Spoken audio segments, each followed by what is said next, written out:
for the thousands in attendance and the millions watching around the world. Ladies and gentlemen, let's get ready to rumble!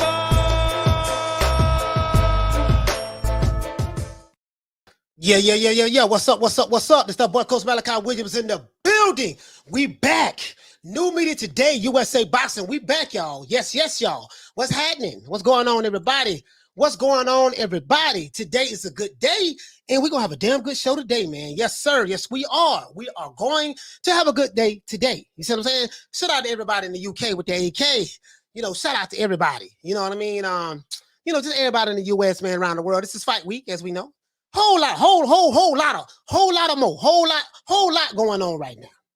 You know, as Clubber Lane would say, whole lot of more, by boy, lot of more, whole lot of more. Oh, we got a whole lot of more. Bro, I have content for days, maybe even weeks. Not only about this fight coming up Saturday, but the next fight, and the next fight, and the next fight. Oh yeah, and there will be more to come. So let me give everybody that's in his house a round of applause. So let's give everybody a round of applause. Bell with the old boy one moment, guys. Bell with the old boy one moment. I gotta pay my respects to everybody in the chat right now.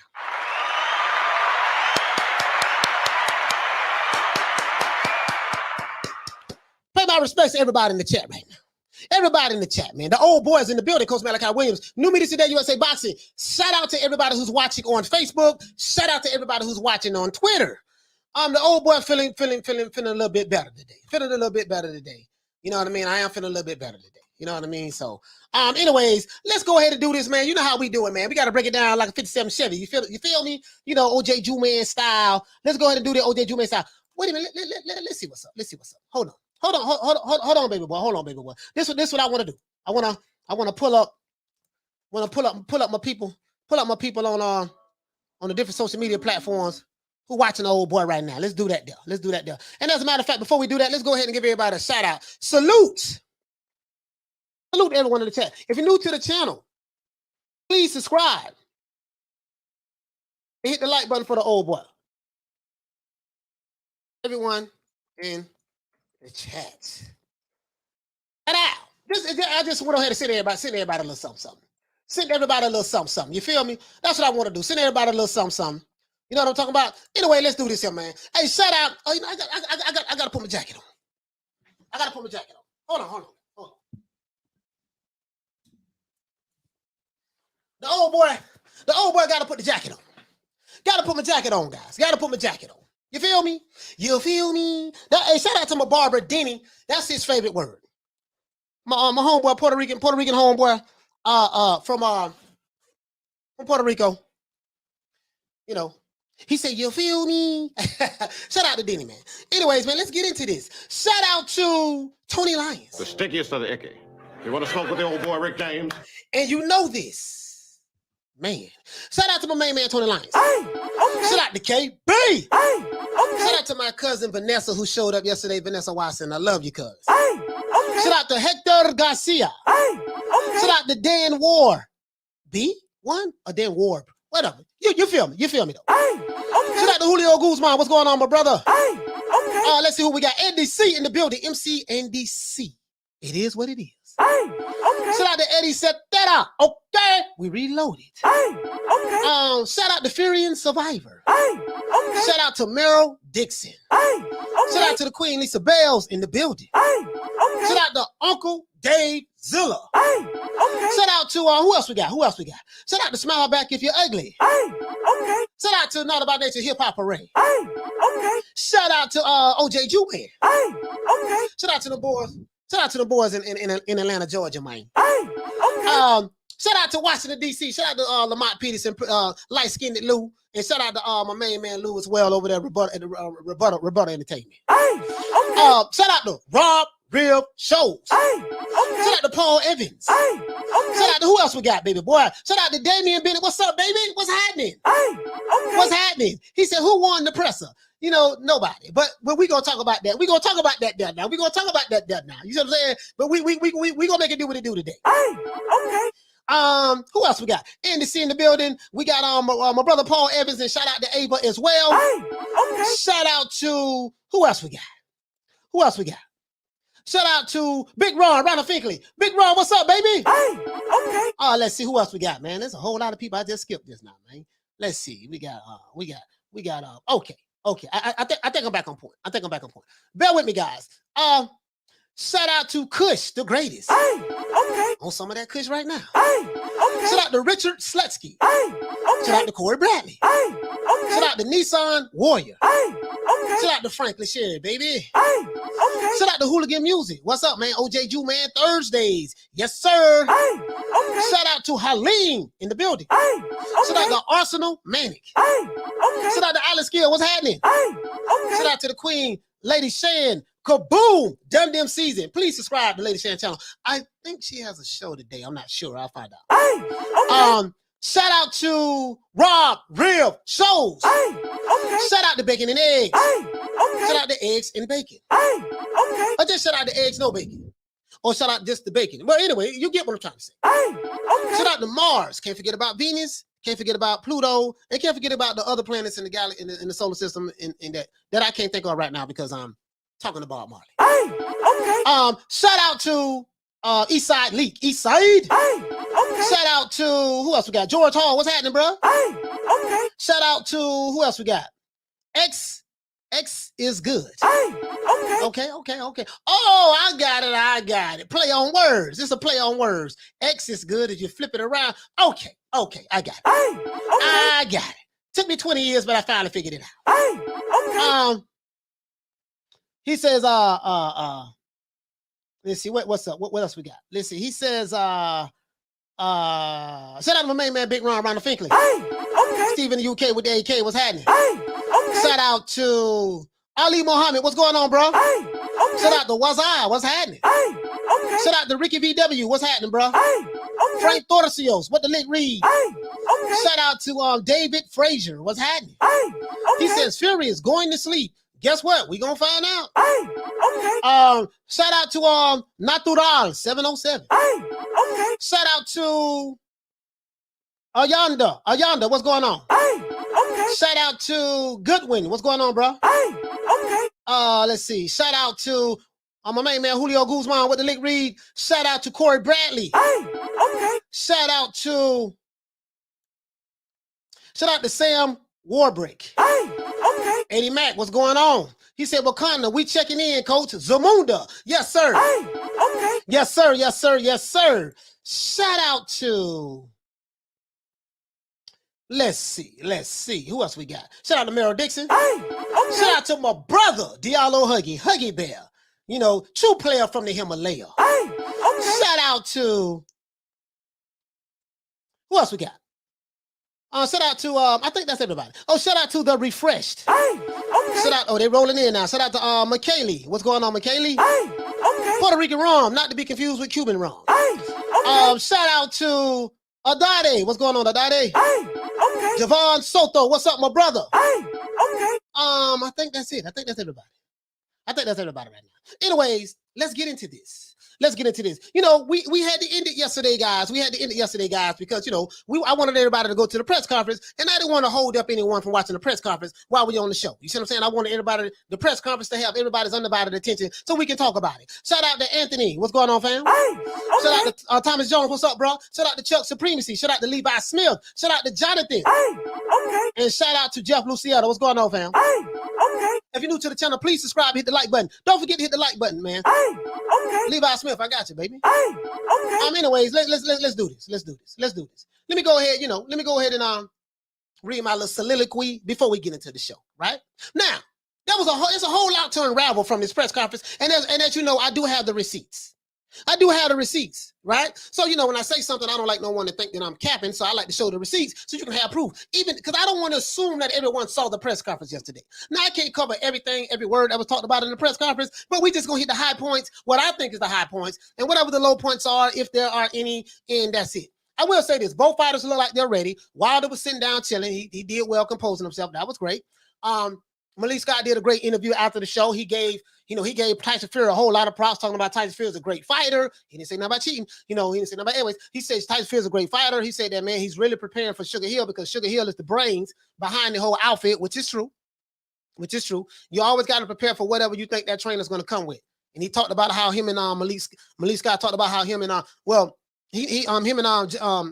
Sugar Hill talked about how long him and Malik Scott been knowing each other for years, yada yada yada, and vice versa, and et cetera, et cetera, et cetera. So there's no bad blood between the trainers.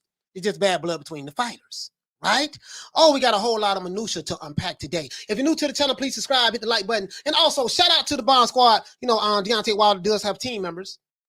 Light skin dude on the team, you know, who does have team members who watch my show. So shout out to you, brother. Shout out to the Bomb Squad. Shout out to the Glam Squad. Shout out to the mighty LDBC and the LGBT community. Shout out to you guys. And also, shout out to Deontay Wilder and shout out to Tyson Fury.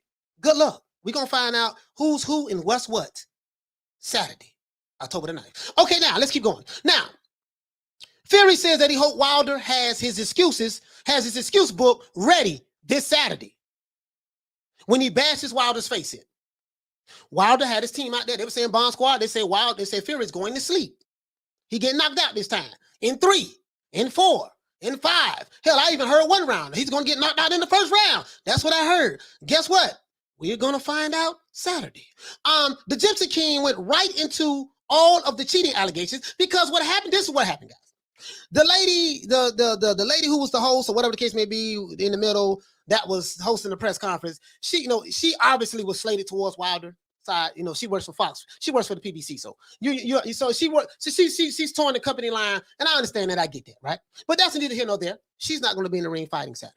But she asked Wilder about all of the cheating things, like all of the accusations. She went straight for the juggler. Now I ain't gonna lie, she did her job as of late to that. She said all of the things that you said about Fury cheating and stuff like that. What do you have to say about that? Like, you made a whole lot of accusations. Do you really believe this stuff? She didn't say he really believed, but she brought it up, and she said, I think she did say that. And he said, because I believe it. I really believe all of these things. What I noticed that Wilder didn't say was he had proof. But that's neither here nor there, right? Neither here nor there. So the Gypsy King interjected after that. The Gypsy King went into his little soliloquy, and he went right into all of the cheating allegations that Wilder made on stage at the press conference in front of everybody. Not everybody, but everybody, right? Fury even pointed out that if he did put something in his gloves, Jay Deas is right there, and he pointed at him. Jay Deas was on the stage, he pointed at him.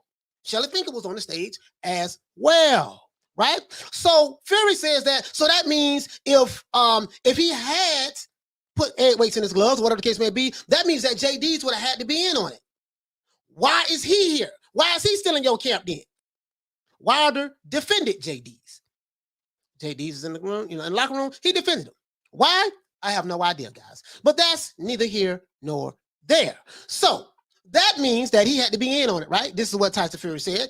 But he does make a valid point. He does make a valid point, guys. And what I've noticed about a lot of Deontay Wilder fans and supporters is that they are good at deflecting questions when the questions doesn't fit the narrative.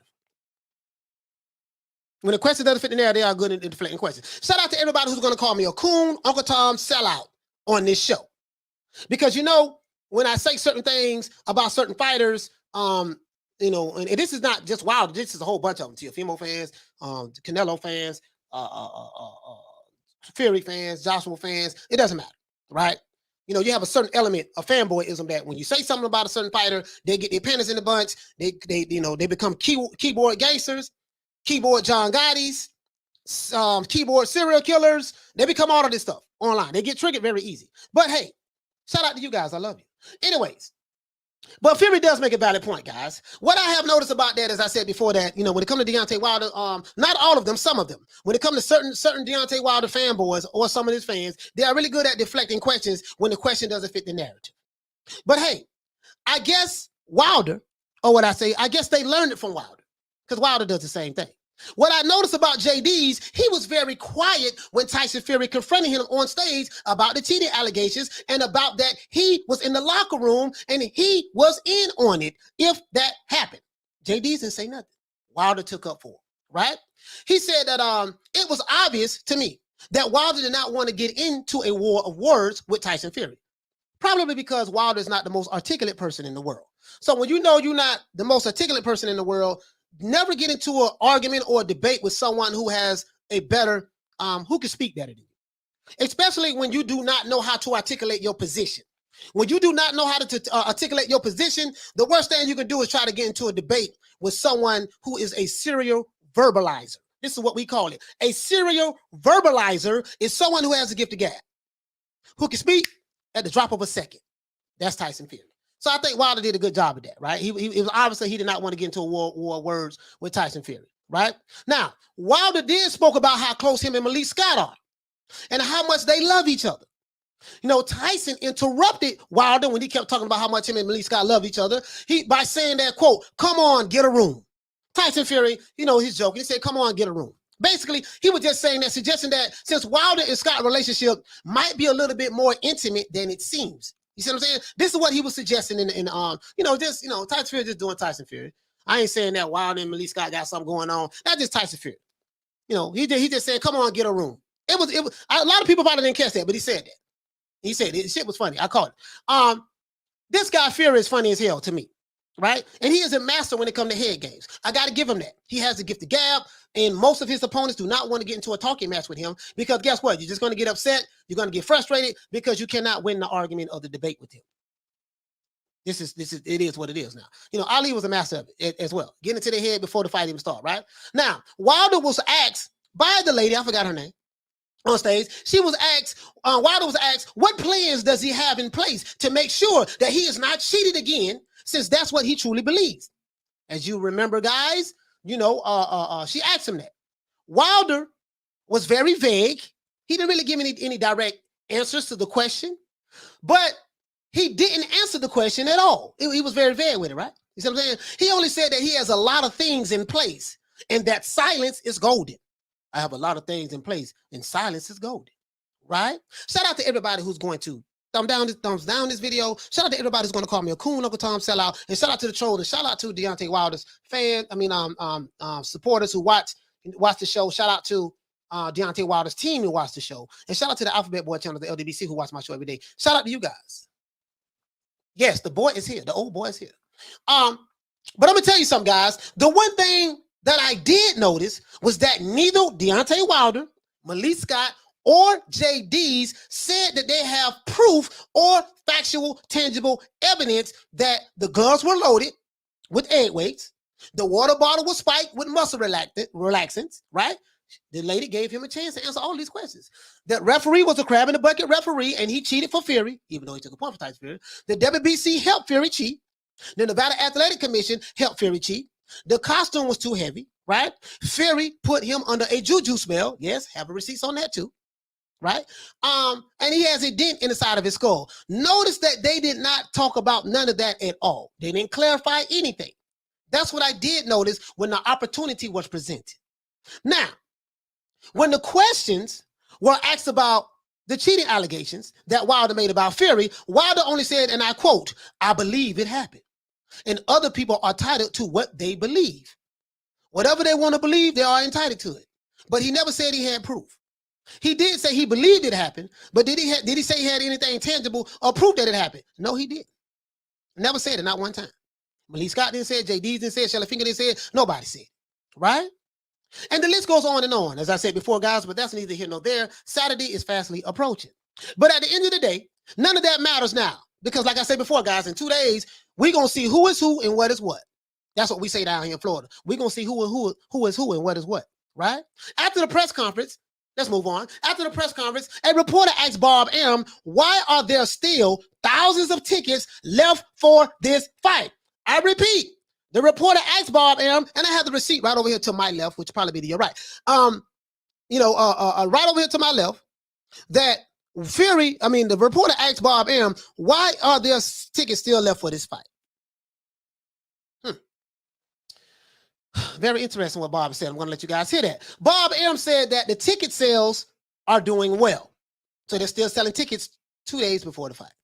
He said, but he did confirm that the fight wasn't sold out. And guess who Bob Arum blamed? He blamed Joe Biden. He confirmed that the fight is not sold out, and he blamed Joe Biden. Arum said that because of the travel ban, fans from the UK are not allowed to come to America and attend the fight, and this is why the fight has not sold out. Oh, that's a bombshell. Let me repeat that one more time, guys. That's a whole lot of minutia right there. I can do an entire show just on that one answer alone from Bob Arum. I can do an entire show just on that on that one show. Sorry about that, guys. I'm looking at the text messages. Okay, cool. Nothing there. Bob Arum was asked why this fight is not sold out this Saturday, guys. Bob Arum reply was, and I'm gonna let you guys see it and hear it for yourself. Bob Arum said that the ticket sales were doing well, but he did confirm that the fight wasn't sold out, and he blamed Joe Biden. The reason why he blamed Joe Biden, he said because of the travel ban that Joe Biden currently has on fans from the UK. Fans from the UK are not allowed to come to America and attend this fight, and this is why the fight is not sold out. Oh, but I got a question though. My only question to Bob Arum, my only question to Frank Warren, my only question to the PBC, my only question to Al Heyman, my only question to ESPN, my only question to Fox, my only question to the mighty LDBC, and to all of the Wilder and Fury fans. If these two fighters are huge megastars, like some of you guys say they are, some of you guys say that Tyson Fury is a megastar, some of you guys say that Deontay Wilder is the biggest star in heavyweight in the sport of boxing, right? This is what you guys say. So we got one guy that's a megastar, another guy that's the biggest heavyweight, the most popular and famous heavyweight in the heavyweight division right now. But there's only one problem. If these two fighters are huge megastars, like you guys say they are, then can you please explain to me why this fight is not sold out yet?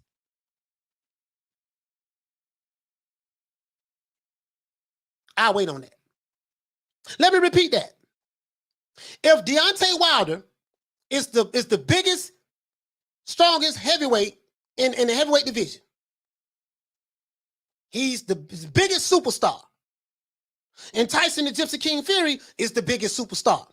Superstar plus superstar equals megastar. Can you please explain to me why these two huge megastars tell me why this fight is not sold out yet, guys? Canelo Alvarez, who is from Mexico, not an American, sold out a football stadium in Arlington, Texas, Dallas Cowboys Stadium. He sold it out within a week. 73,000 people plus. He sold out a football stadium, right? Anthony Joshua sold out Tottenham Hotspur Stadium in the UK with 70,000 plus in 24 hours. Deontay Wilder and Tyson Fury are huge megastars. But Canelo Alvarez and Anthony Joshua selling out football stadiums in 24 hours and in less than a week, right? Why Tyson Fury and Deontay Wilder can't sell out a venue that holds 17,000 in Las Vegas, right here in the United States of America? 330-something million people? Anyways, let's talk about this, guys. Let's talk about this. I have the receipts, the link in the description below. We're going to go to IFL TV, and please like this video, share this video, and subscribe. And if you hate my guts, just hit the dislike button. Anyways, I know I said a whole lot. I want to get to this. Ronald Finkler, what you say, fam? He said you got to do 1 million pay-per-views, superstar status, coach. Why did they earn 50,000 last fight? See, this is my thing, guys. Forget the UK. Forget the fact that fans from the UK can't come over here. Wilder by himself, because he's the biggest star in boxing, one of them, he should be, and all of his Bomb Squad Nation, just them alone should be able to sell out this fight, right? It should be able to sell out this fight, right? It should not still be tickets left for sale. Now, has the fight sold a lot? Yes, it has. But is it a sellout? No, they got thousands of tickets left. Doesn't make any sense. So the UK can come over here, that's fine. That's an argument for Tyson Fury fans. But explain to me why the American ex-heavyweight champ, why just on the strength of him alone? Because if you believe YouTube and believe these pro Wilder channels, you would think that, hey, this fight sold out 20 years ago. Ain't a seat left. Thousands of seats left. That's a legitimate question. Some may say, you asking this question, you hating, because I'm asking the question. See, when they don't have an answer to your question and it doesn't fit the narrative, they deflect and say hating, coon, Uncle Tom, sell out. I got you today, though. I got you today. Well, I'm with the shits today. Let's go. I ain't gonna get no answer for that question. I already know that. Shelton say, keep waiting, coach. Yes, sir, I'm gonna keep waiting. Hey, okay. Let's see.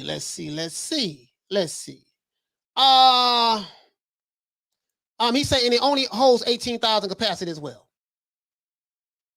Knott says, I'm waiting for the prices to drop, coach. He loved it. Knott said he waiting for the prices to drop. Okay, I got you.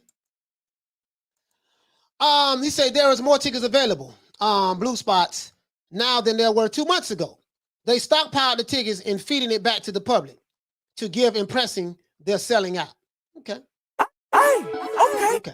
Okay.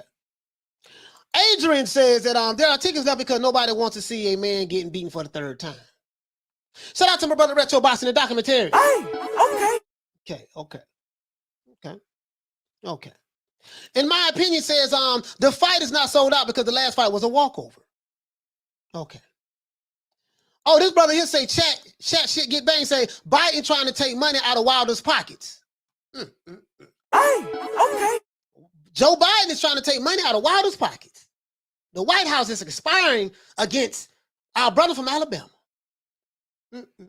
Legend 27 says Wilder ain't a pay-per-view fighter, and he ain't even a YouTube fighter.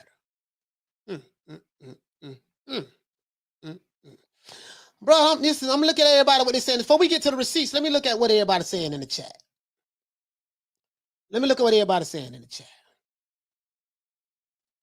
Let's see. Shout out to my brother Retro Boss in the documentaries.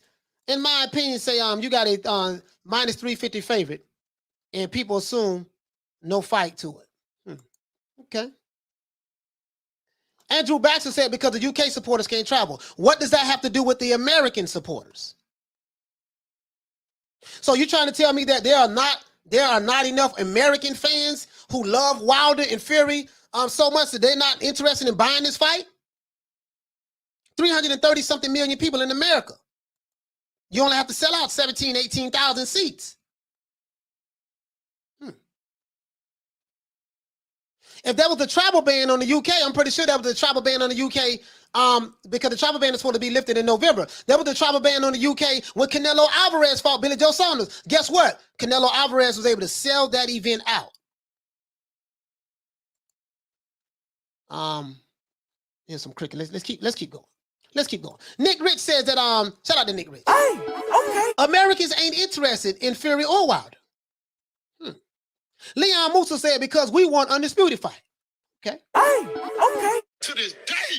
Let's see. KB says AJ would have sold out. Look, when he was in the USA, he was sold out.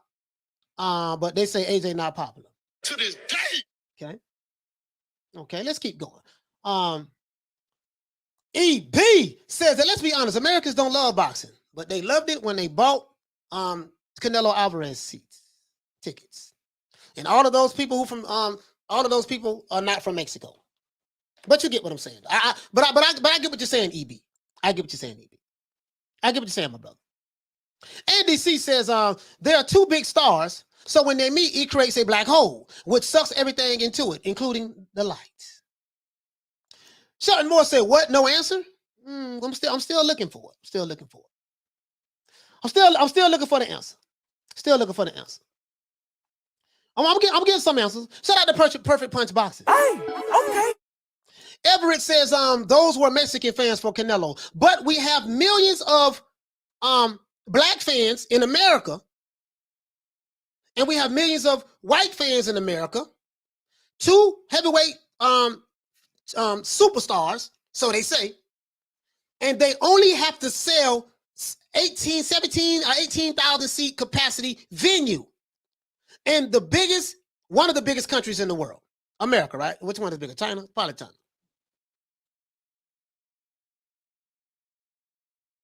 I'm looking for some answers. Ab says that no American wants to see Deontay Wilder get KO'd again. Philip Fly says all these so-called Wilder fans would stream his fight for free. I want to know why they're not buying, why this fight is not sold out. X is Good says that Wilder claimed to be the biggest thing in the heavyweight division, yet he struggled to sell in his own country. Facts.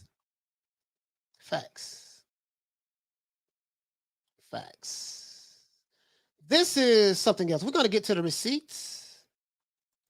William says if that fight was in you, it would do 20,000 at the O2. I guess you're trying to say the UK. I don't know. I'm trying to, you know, trying to see what's up. Trying to see what's up. Bon Scott says, you are only going to hear crickets if you are looking for an answer from a Wilder or Fury fan. Let's see. William says, there are no big American stars because they don't promote them right. Hey, okay. Okay. Philly Fly said, we all know the answer. Hey, okay. Okay. What else we got? Dragon Leg, what's up, brother? Hey, okay. Fury is mashing Wilder into retirement, but that didn't answer the question, my brother. Menace Society. That didn't answer the question. Lee says that not many from the UK will be buying pay-per-view neither, because it's on 4 o'clock in the morning over here. Wow. Well, you know, I'm not. Shout out to Major Key in the building. Hey, okay. So I'm not hearing anything from the people who I want to hear stuff from. I'm not hearing what I want to hear. So I think it's safe to say that the supporters of these fighters, we can give Fury a pass, say that because the UK fans not coming over here. But why is the ex-American heavyweight champion? And we got what, 40 million Black Americans right here in America. 40 million Black Americans. We can't sell. Okay. We can't sell out an 18,000 seat venue. Okay. All right. Let's keep going. Andrew Baxter says, UK fans sell out big stadiums all the time. Hey, okay. Frotch, Groves, that Americans hardly no sold out stadiums, 80 to 90,000 in the UK. Okay. Right up the storm said, watching Wilder's body expression shows he's not mentally ready to take on this fight. We'll see.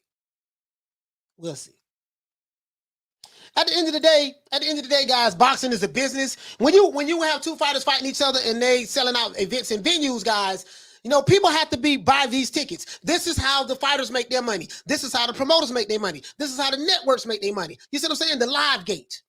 And of course, pay-per-view and stuff like that. Now, I don't, for the life of me, I don't understand it. I don't understand it. You see what I'm saying? Because all I've been hearing online is that these fighters, Fury and Wilder, but especially, you know, Wilder in America, that he's the biggest thing and yada, yada, yada, yada, yada. Yet Bob Arum said, as a matter of fact, let me stop talking. Let's go hear what Bob says. Let's go hear what Bob says. Let's go hear what Bob says. I got a troll right here. I would not be, you know what? Now, I'm gonna pay you some attention. He said, Dillian Pickle says, Coach, stop trying to be a young man. I'm 47 years old, brother. I let everybody know almost every other day. You probably just started watching this channel because I don't even know who you are. You have my avatar. You probably just started watching this channel. I'm 47 years old. Everybody knows that. Say it every day. Don't want to be a young man anymore. Because I was young, I was a fool. Don't want to do that anymore. You ex-LDBC, bro. No, I am current LDBC. Get it right. I am current. I report to Jabba the Hutt every day. Talk to him this morning. And, you know, we got the Glenn Squad, Bond Squad connection as well.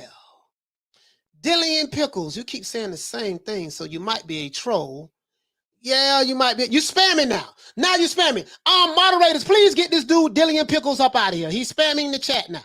He has to go. We holler at you, dog. Create another account, Dillian Pickles, and see can you come back with your mind right. Create another account. You know what I mean? Create another account. Come back. Y'all get him out of here. He's spamming. We don't do spam over here. He say, okay, the best answer I can pretty much suggest is that we say about Wilder, the air, LDBC will put their 2 cents in it and say we are hating is the reason why you can't sell because of his resume. Okay. 330 million people in the country. All right. Okay. Let's go. Let's look at the receipts.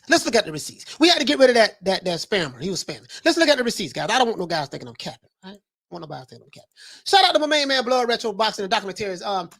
he put, I looked at one of his videos today. That's Bob. Let's see who else we got. I want to make sure we get it together right here, guys.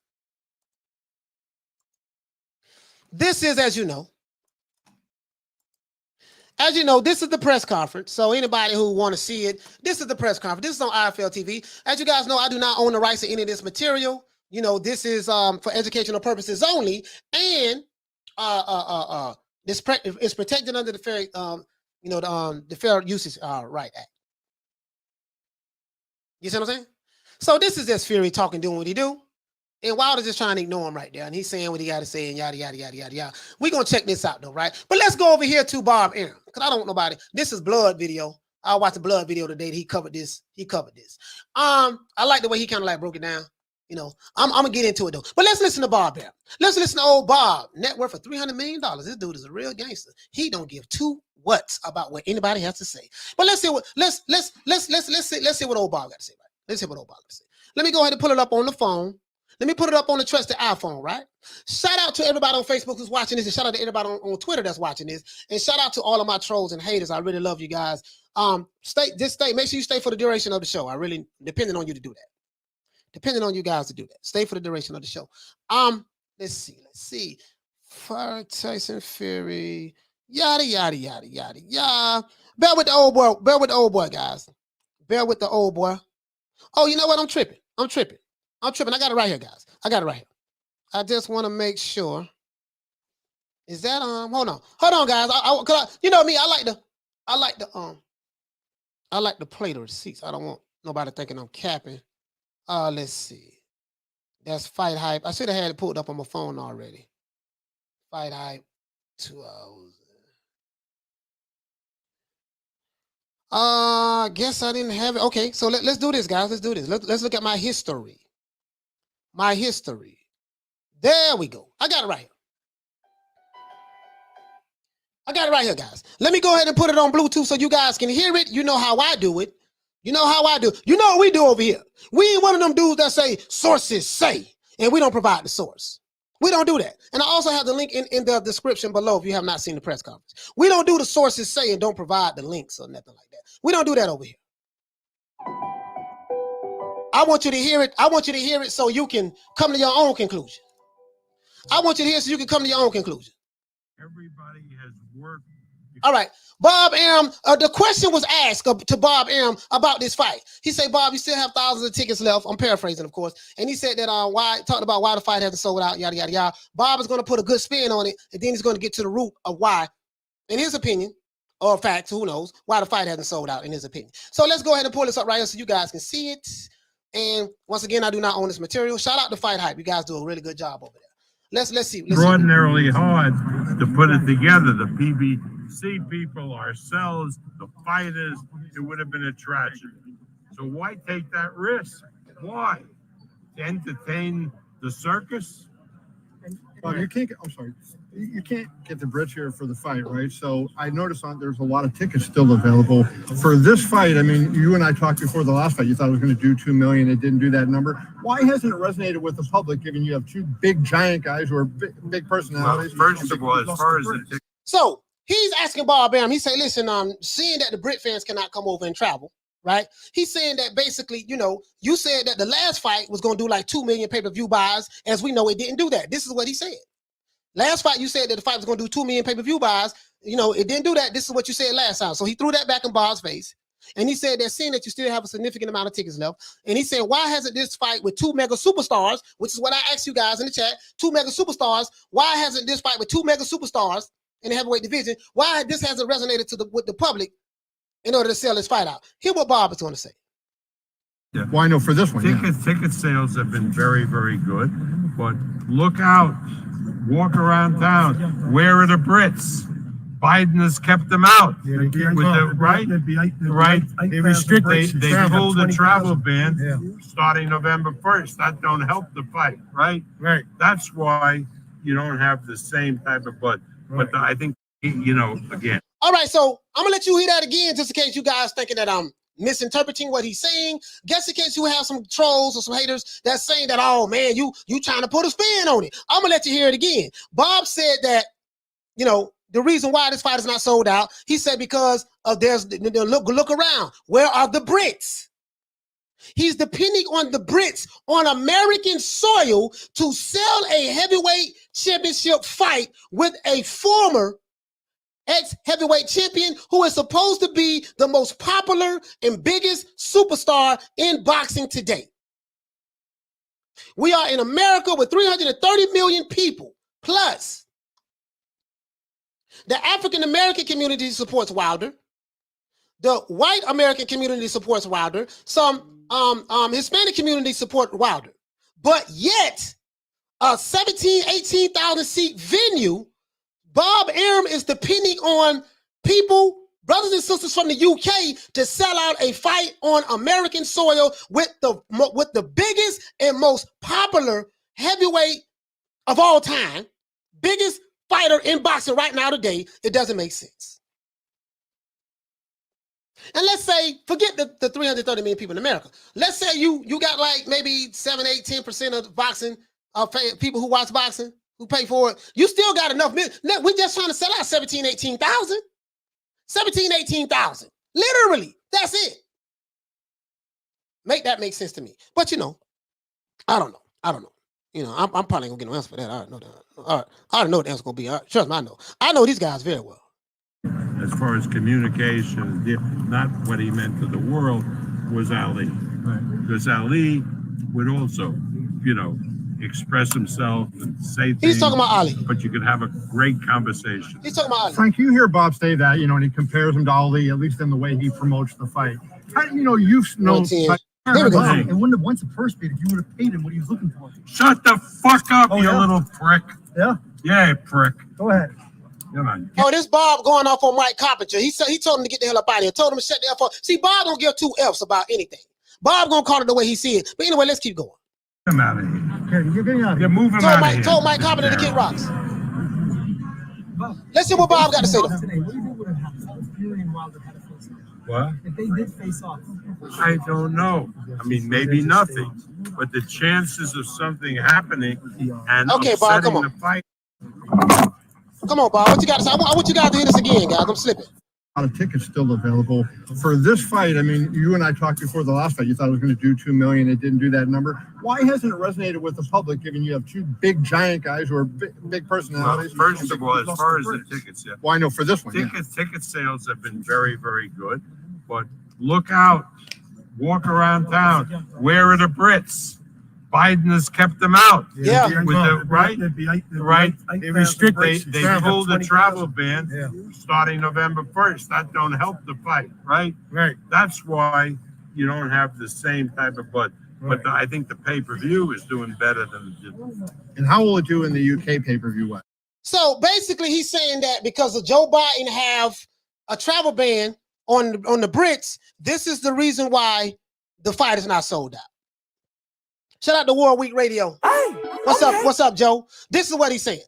Does this make any sense to anybody who are boxing fans? Anybody? Anybody, guys? Anybody? Does this make sense to anybody that we have the two big mega superstars, the biggest fighters in boxing? We have an American heavyweight, ex-heavyweight, who is the biggest heavyweight in the history of the heavyweight division, according to these Alphabet Boy channels. And can you explain to me that why you have an 18,000 seat venue and it's still not sold out? Anybody, just anybody. Give me a good answer, please. I'm looking for some help. I'm dead ass. I'm being dead ass right now. Haters, trolls, whatever. Say what you tell me you got to say. Why? Tell me something, anything other than I'm a coon, Uncle Tom, a sellout, and I'm hating. Tell me something, anything other than that. Because I'm asking you a question, and I know you like to deflect. You never answer questions. You deflect and name call. So tell me anything other than that. Please. Please. Also, World Week Radio says it's a sellout by Showtime. Only about 1,000 tickets left as of today. Okay. So are they giving the tickets away? Joe, you know a lot. Are they giving the tickets away? And another thing too, Joe. This fight has. Let's see. This fight has been announced a while ago. I think when Canelo first fights, when Canelo's tickets was released to the public, I think he sold out in like a week or something like that. 24 hours, 48 hours, something like that. And with the boy from the UK, Joshua, we know he sold out in 24 hours. So I'm trying to figure out, like, Joe, what you got to say about this, Joe? Talk to me. Talk to me. I know you're the expert on this, Joe. You know, I'm just, I know you're the expert on this. Let's see. Philip Fly says, even if the UK was allowed to go, not many would go, as they're not interested in wasting their time and money. Okay. Chat shit get banged say it will be sold out. Tickets given away for free come Saturday. It will be given out like McDonald's Happy Meal. Okay. All right, let's see. James Smith says the Wilder fanboys are actually going to use Tyson jokingly. Said he cheated as an excuse. Wilder after the fight. Okay. All right. Andrew Baxter says, the LDBC will have you believe Clarissa Shields, the GOAT. Nobody knows her in the UK. Okay. Lady Shan says, yes, some giveaways with the packages. Yeah. Okay, that's fine. But that's not answering my question. He said on the verge, on average, there would be more likely than 2,000, 3,000 comps when all is said and done. Okay, the question is this, though. Let me repeat the question. Lady Shan said there's 3,000 tickets left now. RK says they did not promote it enough. Okay. Fat Apple saying that I think the U.S.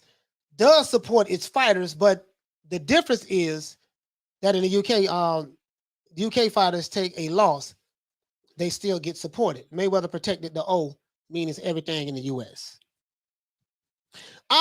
If that was the case, then prior to Wilder losing the O, they still wasn't selling out venues. You see what I'm saying? Still wasn't selling out venues. It's an answer that I'm looking for. Joe, you the pro in this. What's the answer? What's the answer? Explain to me how a guy from Mexico. Explain to me that how a guy from Mexico. Explain to me how a guy from Mexico can announce a fight with a Brit, Billy Joe Saunders, who really nobody in America really knew. Let's be fair. True boxing fans know who Billy Joe Saunders is, but when they came to the fight, they didn't come because of Billy Joe Saunders, because the Brits wasn't allowed to come over here. And so, so explain to me how Canelo can sell out a fight in hours, a week or whatever, but the biggest stars in boxing are still struggling to sell these tickets. Now, I know what you're going to say. By the time the fight starts, it's going to be sold out. But that's 2 days from now. How can one fighter sell out a fight in hours in America and another fighter has to wait all the way up till the day of the fight or the day before the fight to try to sell out? Explain that to me, please. Joe, I'm looking for an answer, my brother. Joe, please tell me. Please tell me, Joe. Please. I saw many fans and nosebleeds will be given closer seats. Yeah, that's how they do it. That's how they do it.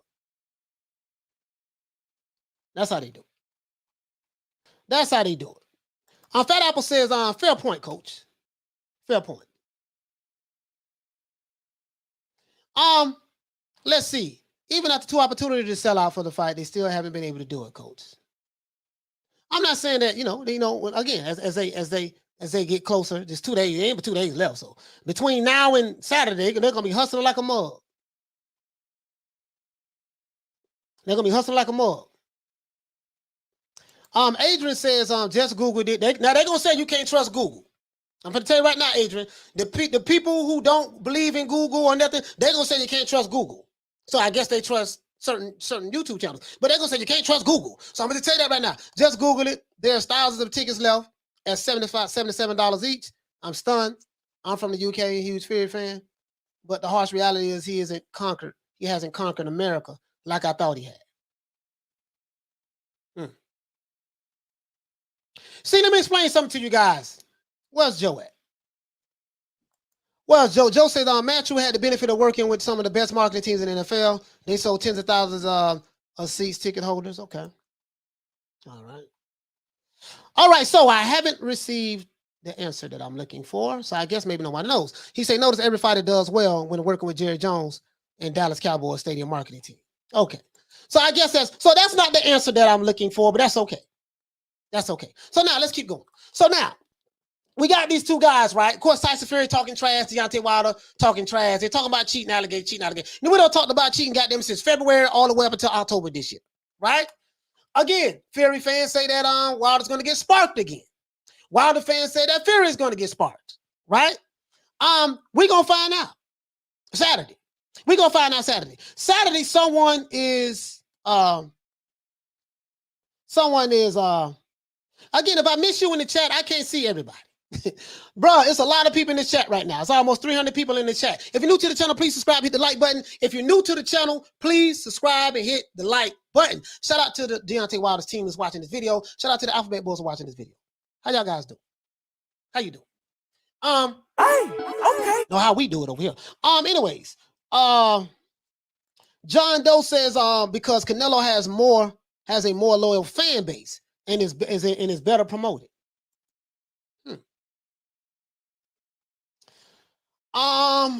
Okay. Maybe that's the answer. So Canelo has a more loyal fan base and he's better promoted. So the answer to this question is Wilder and Fury in America do not have a loyal fan base and they are not supported. So Canelo is supported by his own kind, right? And Wilder and Fury, I don't know if I want to throw Fury in there because Fury's from the UK. And if the UK is not allowed to travel, so to be fair, it probably won't be, safe to say that, okay, man, Fury can't sell in America because he depends on the UK. Because a lot of Americans, I don't know if they rock with Fury like that. A lot of Americans, I don't know if they rock with him like that. But that's neither here nor there. Canelo is able to, his own kind support him. But Wilder, what you're saying is his kind won't support him. Okay. I'm not saying you're saying that, but that's how I am interpreting it. You know what I mean? Paul CX says they've both got two names on their resume. I think that's all that needs to be said, really. Okay. X is good says excuse after excuse, Wilder and his failures. Let me go ahead and sit back and chill. Let me lay back and chill on this.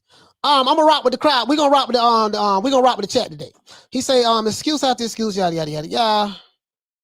A man would never spread his wings and fly if he is forever under the wings of his mother.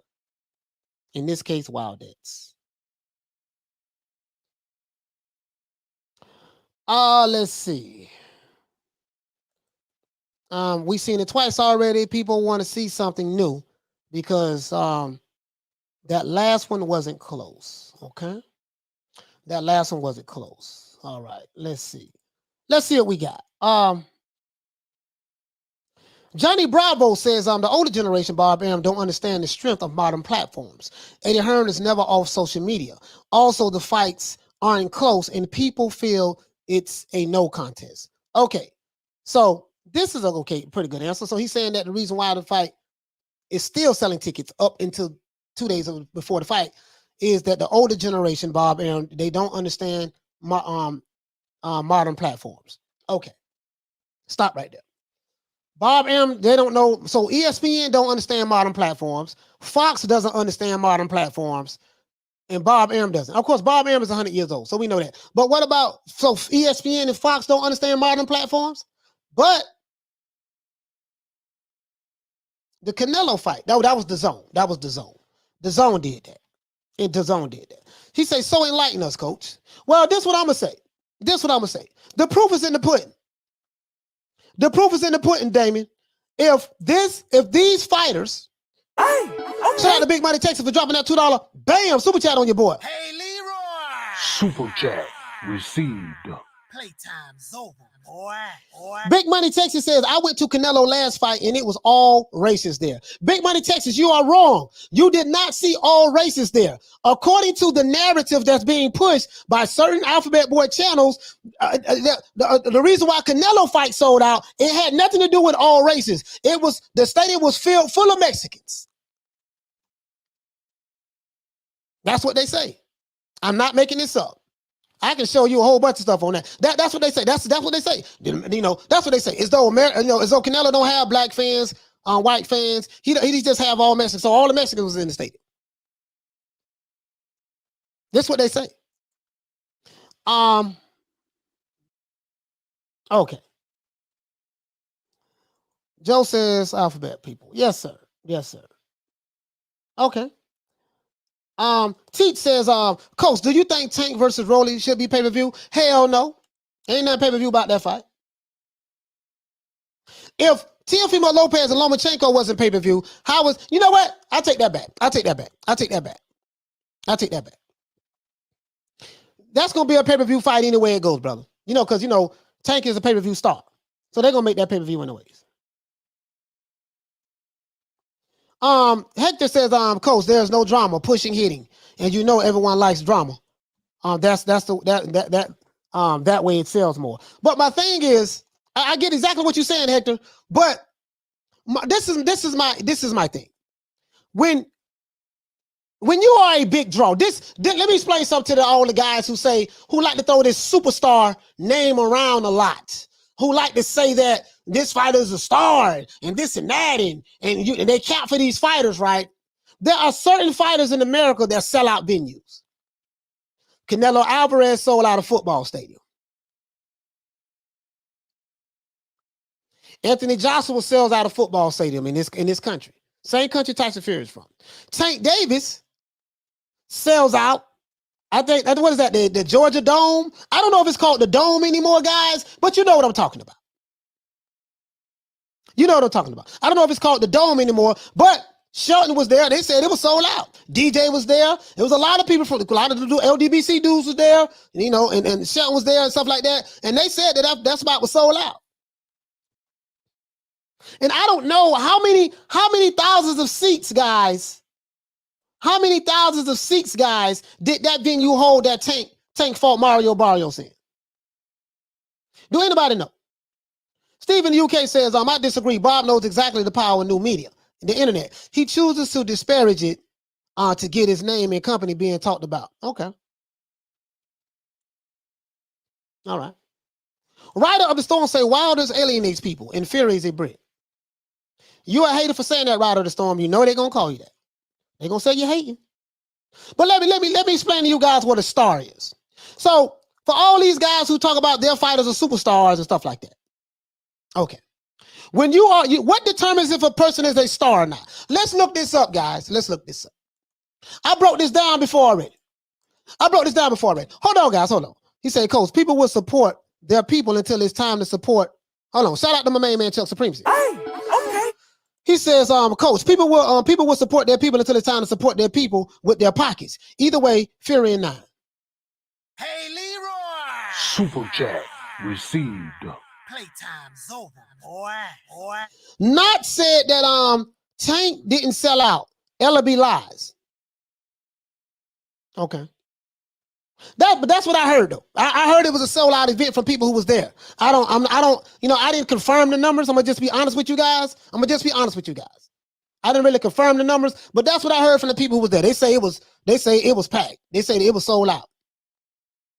John Doe says 17,000. Okay, so if Tank Davis can sell out 17,000, or let's say he can come close to that, whatever, from what I heard, it was sold out. But do I have any proof of that, guys? I do not. I'm not gonna lie. But let's pull this up. Superstar. Let's look up superstar. I did this already, right?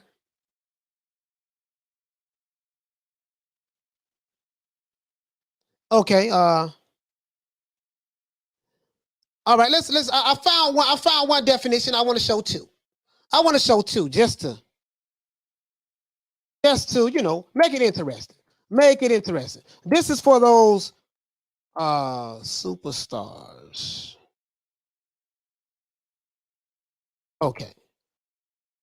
Okay, let's see what we got right. Let's see what we got right here, guys. What's the definition of a superstar? Because I want to break this down, right? I want to break this down.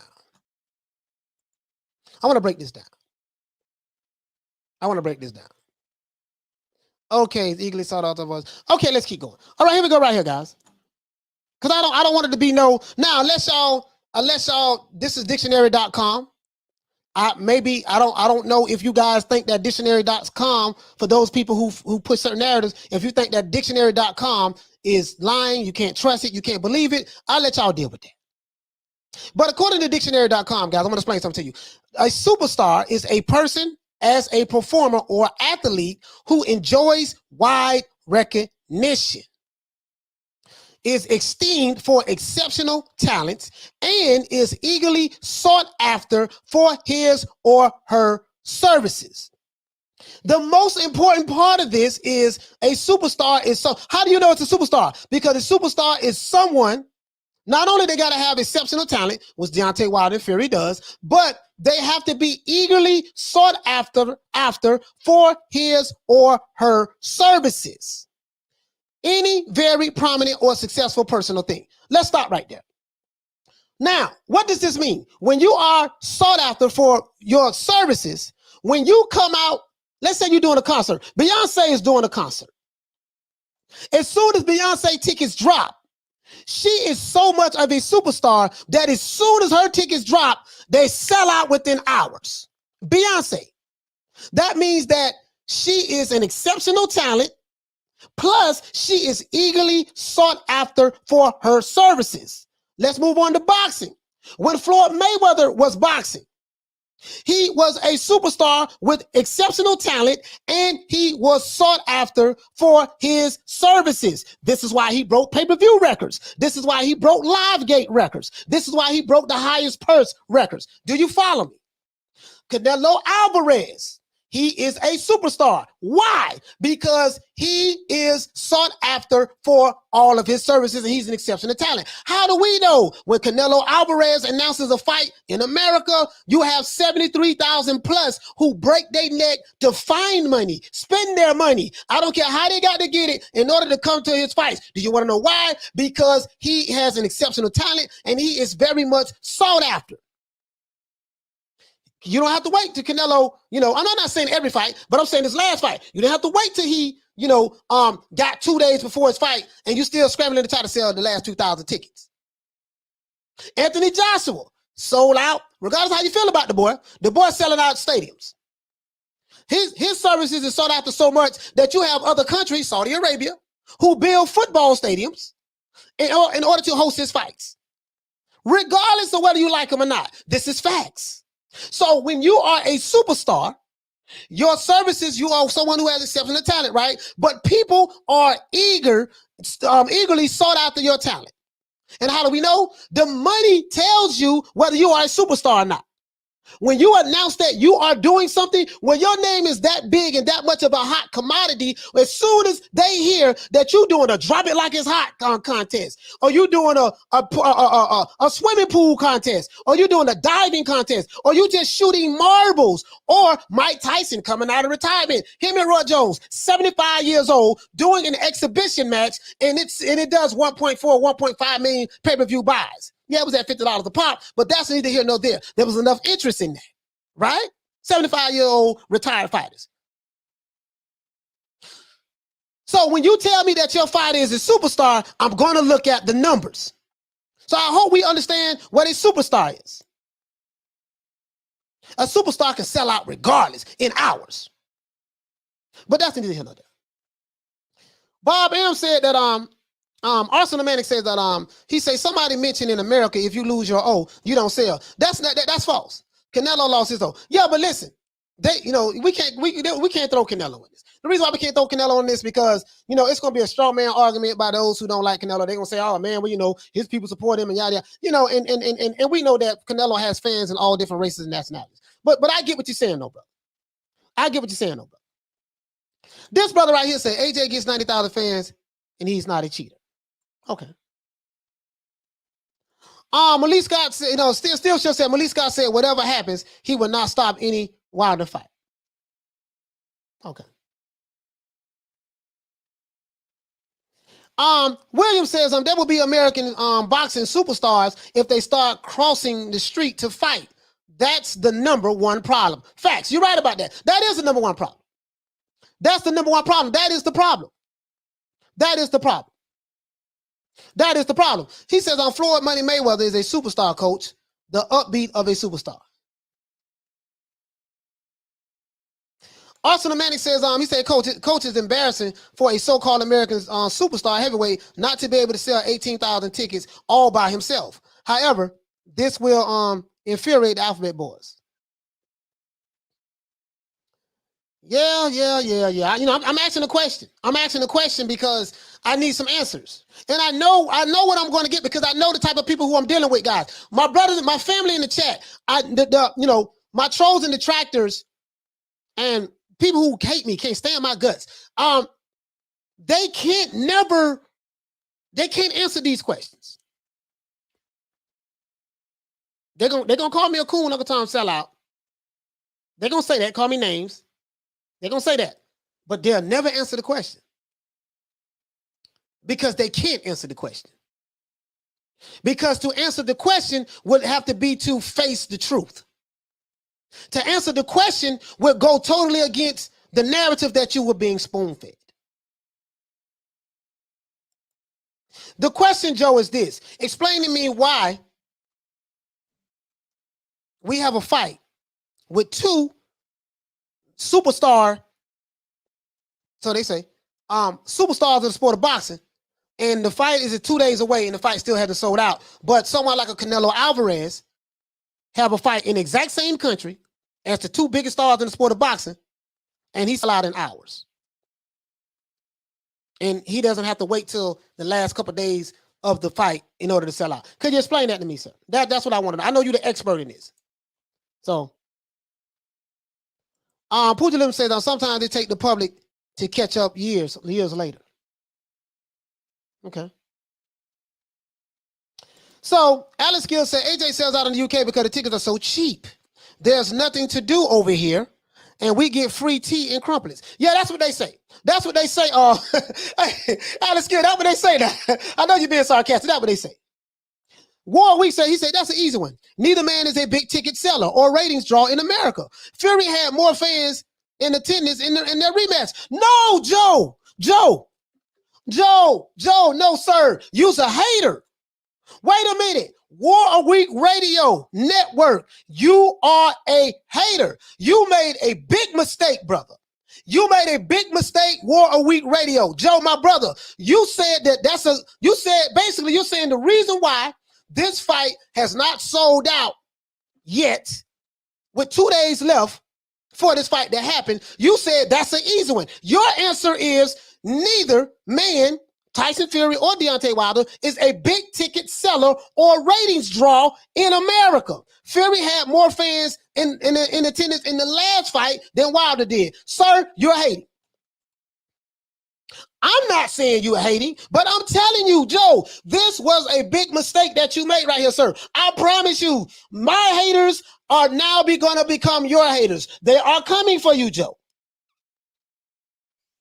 That's what they are going to say. Telling you that right now. I'm telling you that right now. Boy, you messed up when you said that. Be prepared, Joe. Be prepared. They coming. Just send them on over here to me, man. If you're new to the channel, please subscribe, hit the like button. If you're new to the channel, please subscribe, hit the like button. Just send them on over here to me. Send all the haters, the trolls. Send them over here, man. I love those guys. They blowing me up. They really are. Let's see. Joe, they coming after you for that.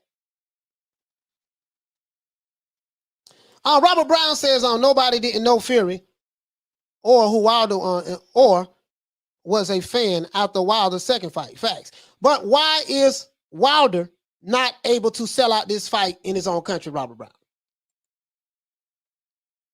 That's forget Fury. Fury is nobody. Fury is nobody, right? You're right. Fury is nobody. I'm gonna give you all that. Explain that to me. Because according to the YouTube, this is the biggest guy in boxing. But Joe said that damn, Joe, that was a good one. Joe said numbers don't lie. Numbers do lie, Joe. Numbers do lie. Numbers are haters. Numbers are coons. Numbers are sellouts. Numbers are a disgrace. Numbers do lie. When it doesn't fit the narrative. When it doesn't fit the narrative. When it doesn't fit the narrative. Numbers do lie. Let's see. Bon Scott says that how can you tell which fans support which boxer? Maybe they are all there for Fury or all there for Wilder. I don't. Well, you know, who knows? Who knows?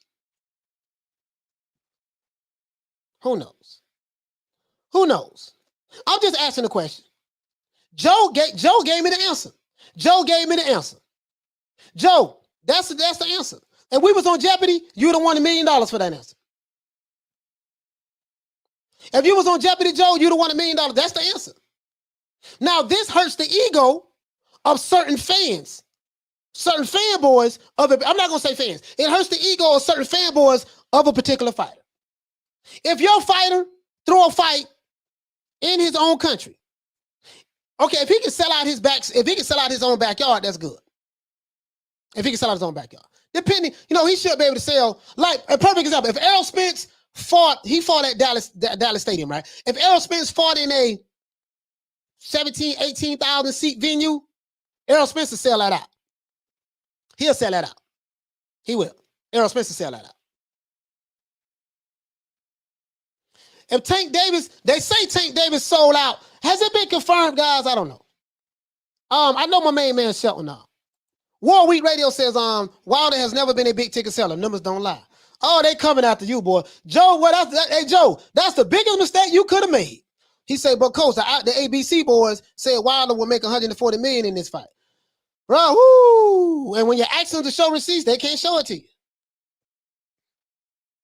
X is good. Wilder said he rejuvenated the heavyweight division, yet he can barely sell and has less than a handful of pay-per-views, yet credit himself in such a way. Ah, man, you hating too. X is good. You hating too, brother.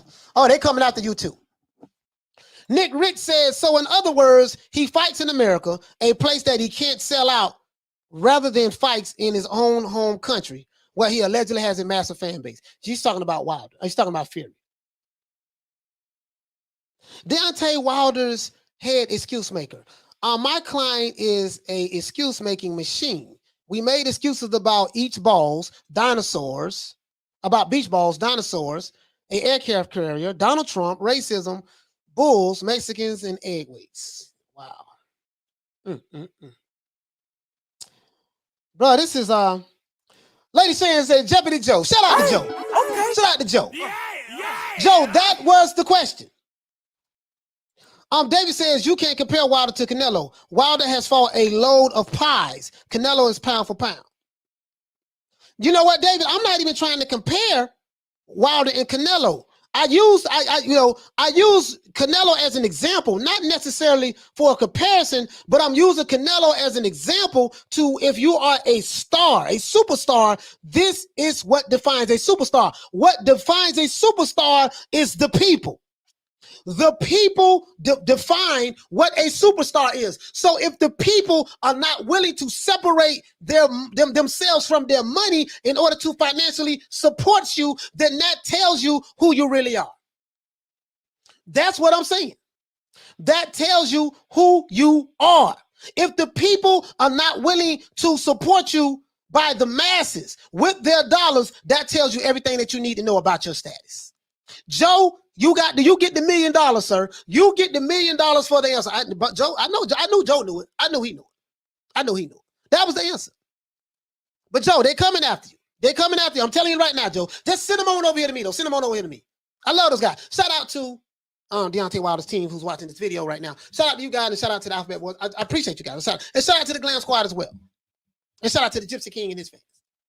We're gonna find out and shout out to Bob Aaron from Bob went off yesterday. We're gonna talk about that too. But anyways, shout out to my main man WM. Okay. For dropping that 449. Bam, piss down on your boy. Hey, Leroy. Super chat received. Playtime's over, boy. He said it's very simple. Boxing fans are not buying tickets to this fight as they believe it's a mismatch. And it's a mismatch that the public never wanted. Okay. Hey, okay. All right. To this day. In my opinion, says Mike Tyson sells more exhibition tickets than these guys. Mm, mm. This is gonna hurt. This is gonna hurt some people's feelings, bro. But these guys are not, you know, they're not the draw that you think they are. It's just not it, dog. I'm just gotta call it like I just gotta call it the way it is, bro. Are they good? Yes. But are they these superstars? No, they're not. Joe, they are coming for you, Joe. My haters will become your haters. I hope you can handle it. Hope you can handle it, brother. But you've been doing this a long time, a lot longer than I have. So I think you can. I think you can, Joe. Bon Scott says, they'd get a bigger crowd if Wilder twerked in the ring and Fury did some pole dancing. War Week Radio, he says, bring it on, brother. Okay. All right. They're coming now. I'm telling you now. Hey, okay. Look out in your comment section, brother. Look, hey, y'all, please go subscribe to War Week Radio. Joe does very good work over there. War Week Radio Network. Please subscribe. They're coming for you, Joe. I'm telling you right now. They're telling you right now. If you see a whole bunch of messages in all caps with threats and you got a whole bunch of names they calling you and stuff like that, that's about all they're going to do. But that's what's going to happen. I'm telling you right now. Pete G says competition matters. Yes, it does. Hey, okay. Yes, it does. Opender says that Fury will never fight in the UK again. He hates the BBOBC. Last 5 fights have been all in the US. He doesn't care about tickets. If he doesn't care about tickets, then I mean he's not a superstar. If the fight was in the UK, it would sell out regardless, 100%. Okay. Has Fury ever sold out a venue in the UK, Opender? I know this is probably a dumb question, but I'm just asking because I don't know.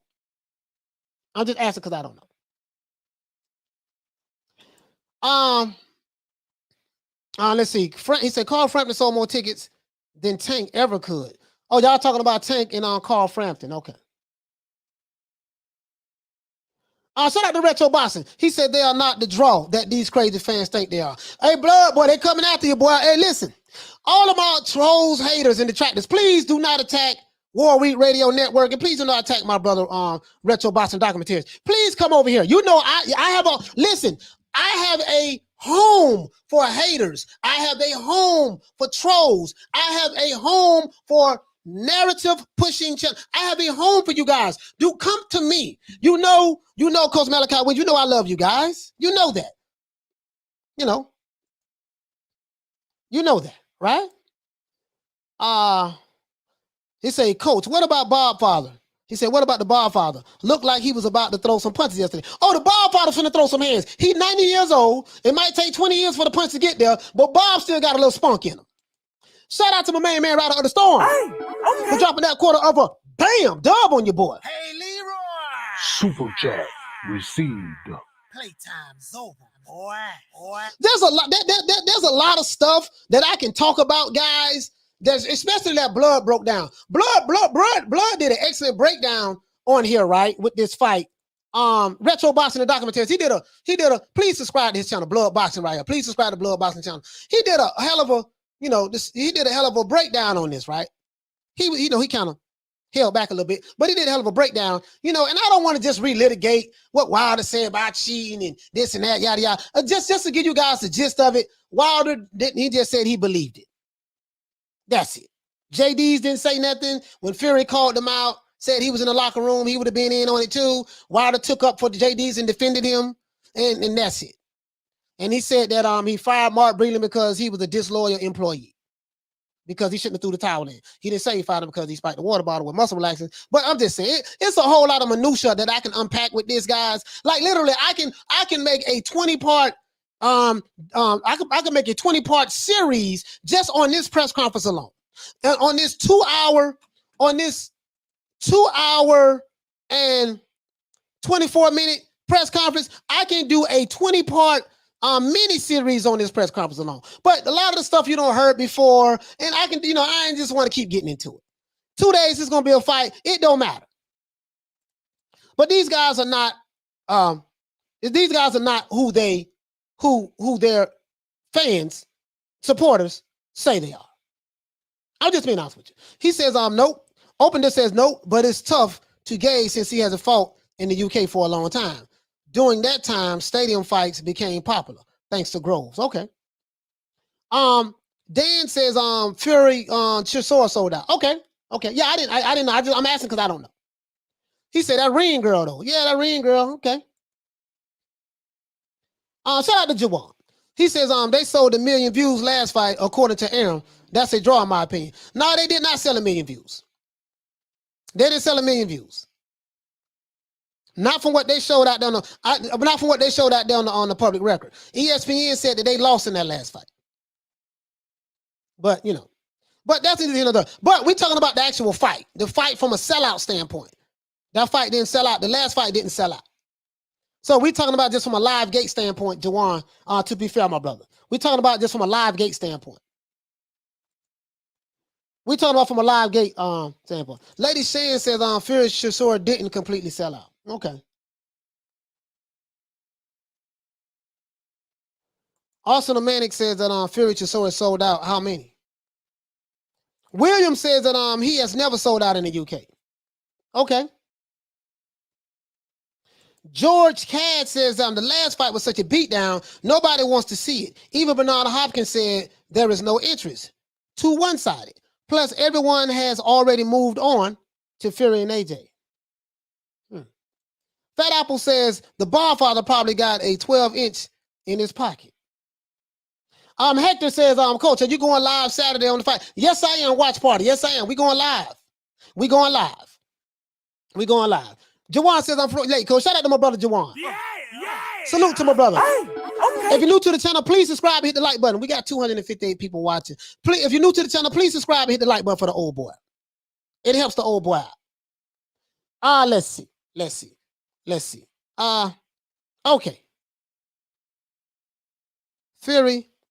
Okay. Boxing News 24 said that Fury 13,000 tickets sold to see me smash sparring partner. Oh, this article was written back in July 2014.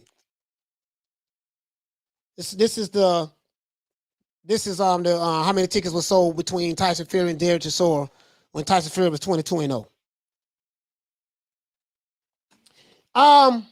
Let's see. Lennox was best. That reporter that Aaron shouted at was found in the shallow grave today. Oh, that was Mike Coppinger. He hates Mike Coppinger. He hates Mike. Let's see what Bob got to say. Let's see what Bob got to say. Let's see what Bob got to say, guys. Bob, man, let me tell you something, man. The man has been around Brothers in the Nation of Islam back when he came in promoting. You know, he had affiliations with a lot of different people. Some say the mob. We know he had affiliations with the black Muslim movement. We know that with Herbert Muhammad and Ali. You know, Bob has a net worth of $300 million. He is the most powerful guy in the sport of boxing. It's some powerful power brokers in boxing, but goddamn it, he the Barfather's still there. The Barfather's still there. Anyways, let's see what Bob had to say, man. Bob a mother, bro. Bob is a mother. Let's see. You know, I believe it'll do well. I mean, got some poor Tyson. It should do good numbers. They're really well published. That's Frank Warren talking.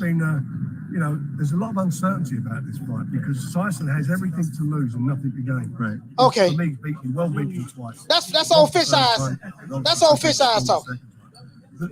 Everything's on the line for Tyson. He can't afford to be complacent. I expect him. So basically, he's saying that everything's on the line for Tyson. He can't afford to be complacent. All this stuff there.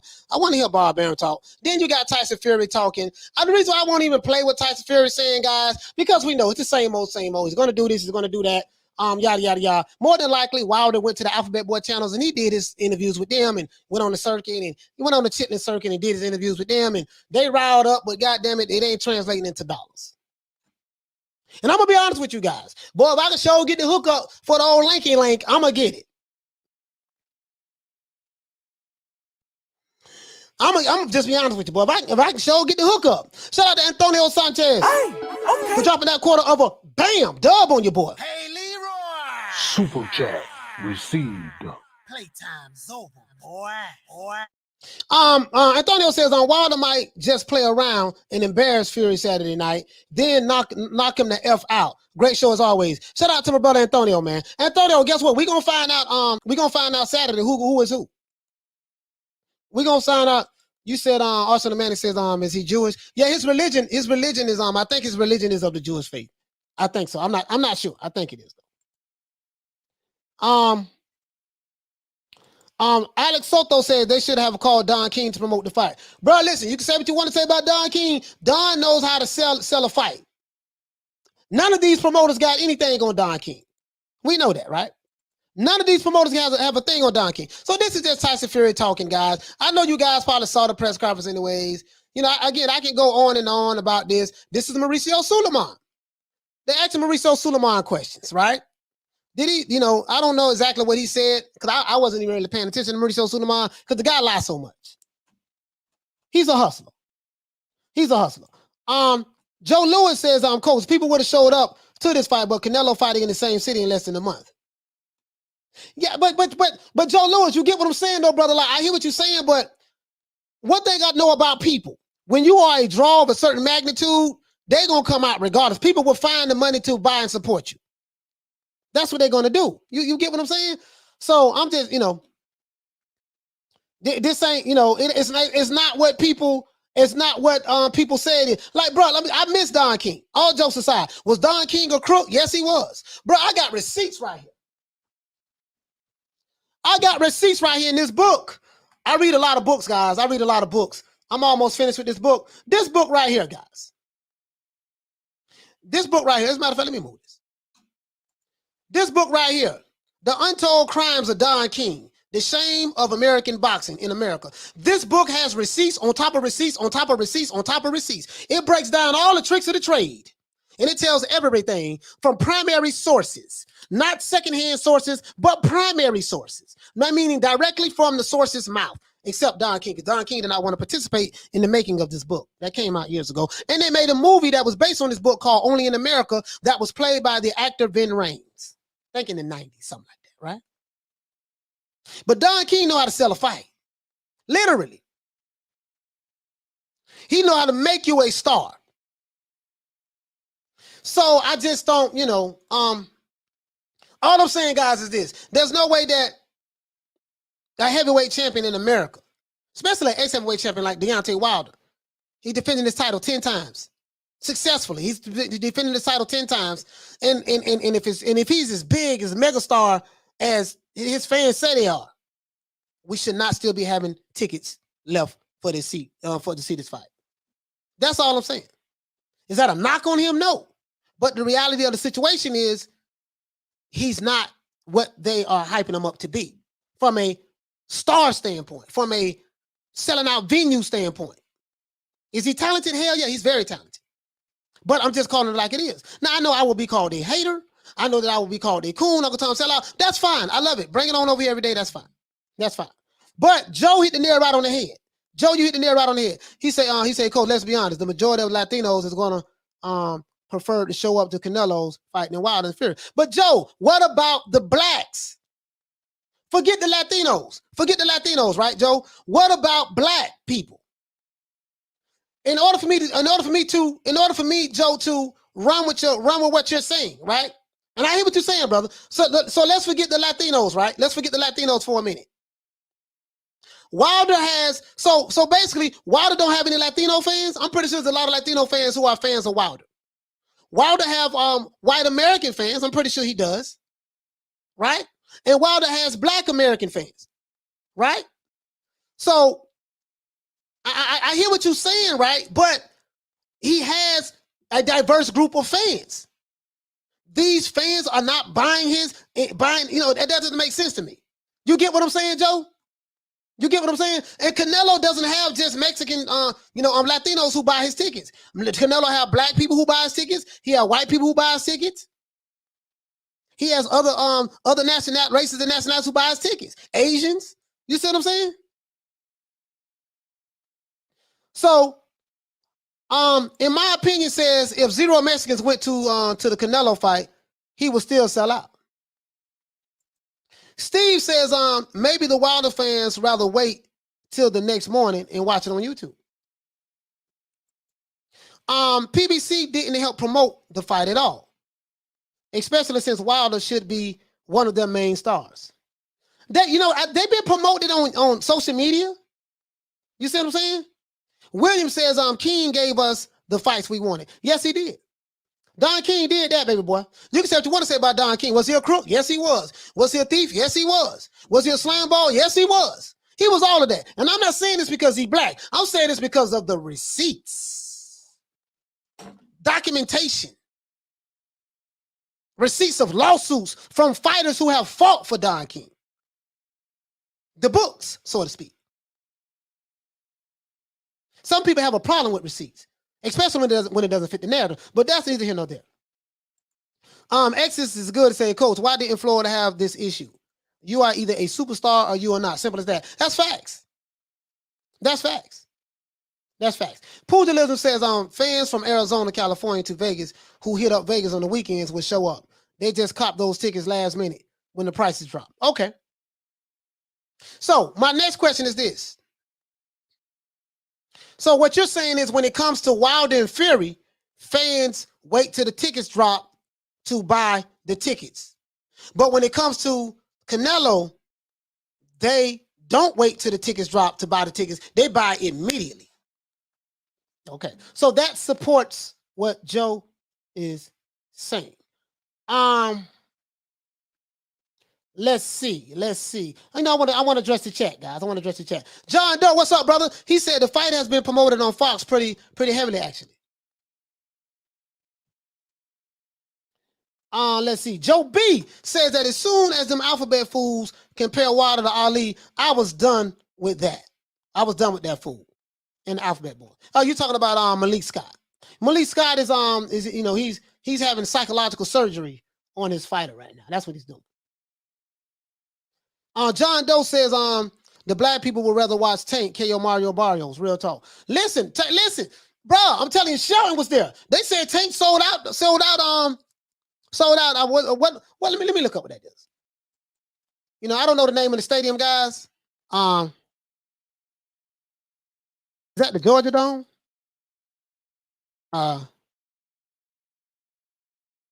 Let me see, guys, because that would mean Tank Davis is a bigger star from a lot. State Farm Arena.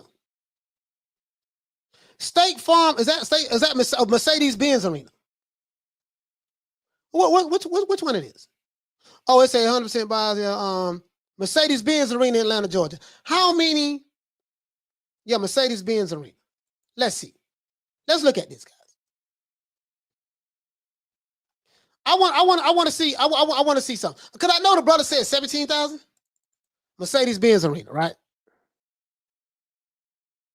Mercedes-Benz Arena. I just want to make sure. So that would mean Tank Davis. If Tank sold out this venue, 17,000 people. My brother did say that. 17,000 people. Is that it? No. That's not it. That's in, what's the name of the dome? What's the name of the dome, guys, in Georgia? They showing me something else. State Farm, not Mercedes. Okay, I speak English. Thank you, brother. I did see. So it's State Farm Arena. State Farm Arena. Let's look at State Farm Arena. Thank you, brother, for correcting me on that. State Farm Arena, Atlanta, Georgia. Let's pull that up.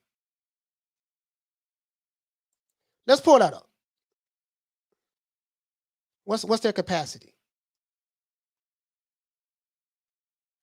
What's their capacity? Where you at? Yada. 21,000. 21,000 seats, right? So, if what we're hearing is correct, Tank Davis sold out. I'm not sure, guys. Once again, I'm not sure what the exact numbers were. Right? But is Tank Davis a bigger star than Deontay Wilder? That leads to my next question. Does Tank sell more tickets than Deontay Wilder? He say he was the only black fighter to come out in a Mexican flag, talking big ish, beating up people on Mexico. You talking about Floyd?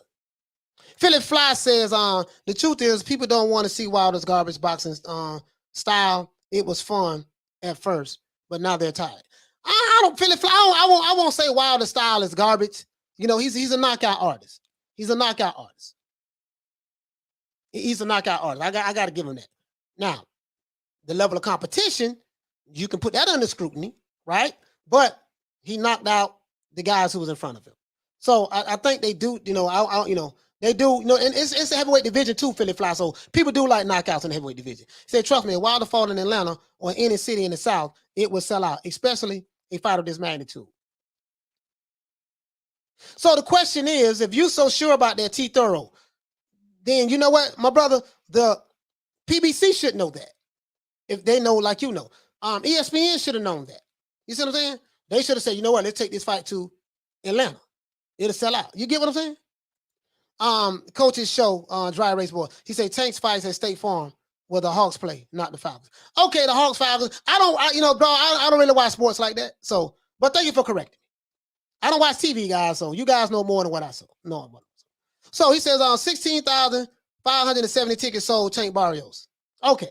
I don't have the exact numbers on that, but let's see. This venue holds 21,000 people.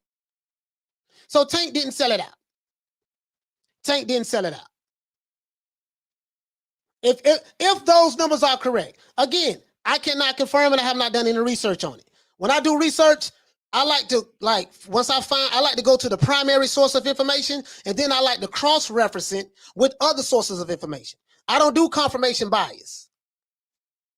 I don't just find stuff to support my narrative and ignore everything else that disproves what I'm saying. I like to be right instead of pushing the narrative. Right? But it's fine. Shout out to all of my haters and trolls out there. If you're new to the channel, please subscribe, hit the like button. Shout out to everybody on Twitter that's watching this podcast, on YouTube, and shout out to everybody on Facebook who's watching. If you're new to the channel, please subscribe, hit the like button. And you can see the old boy rocking the bomber jacket as well. Let's see. Let's keep going. War Week Radio said not enough money in Atlanta. An expensive fight like Fury Wilder depends on the huge casino site fee with big ticket prices. Thank you so much for clarifying that, Joe. Thank you so much for clarifying that.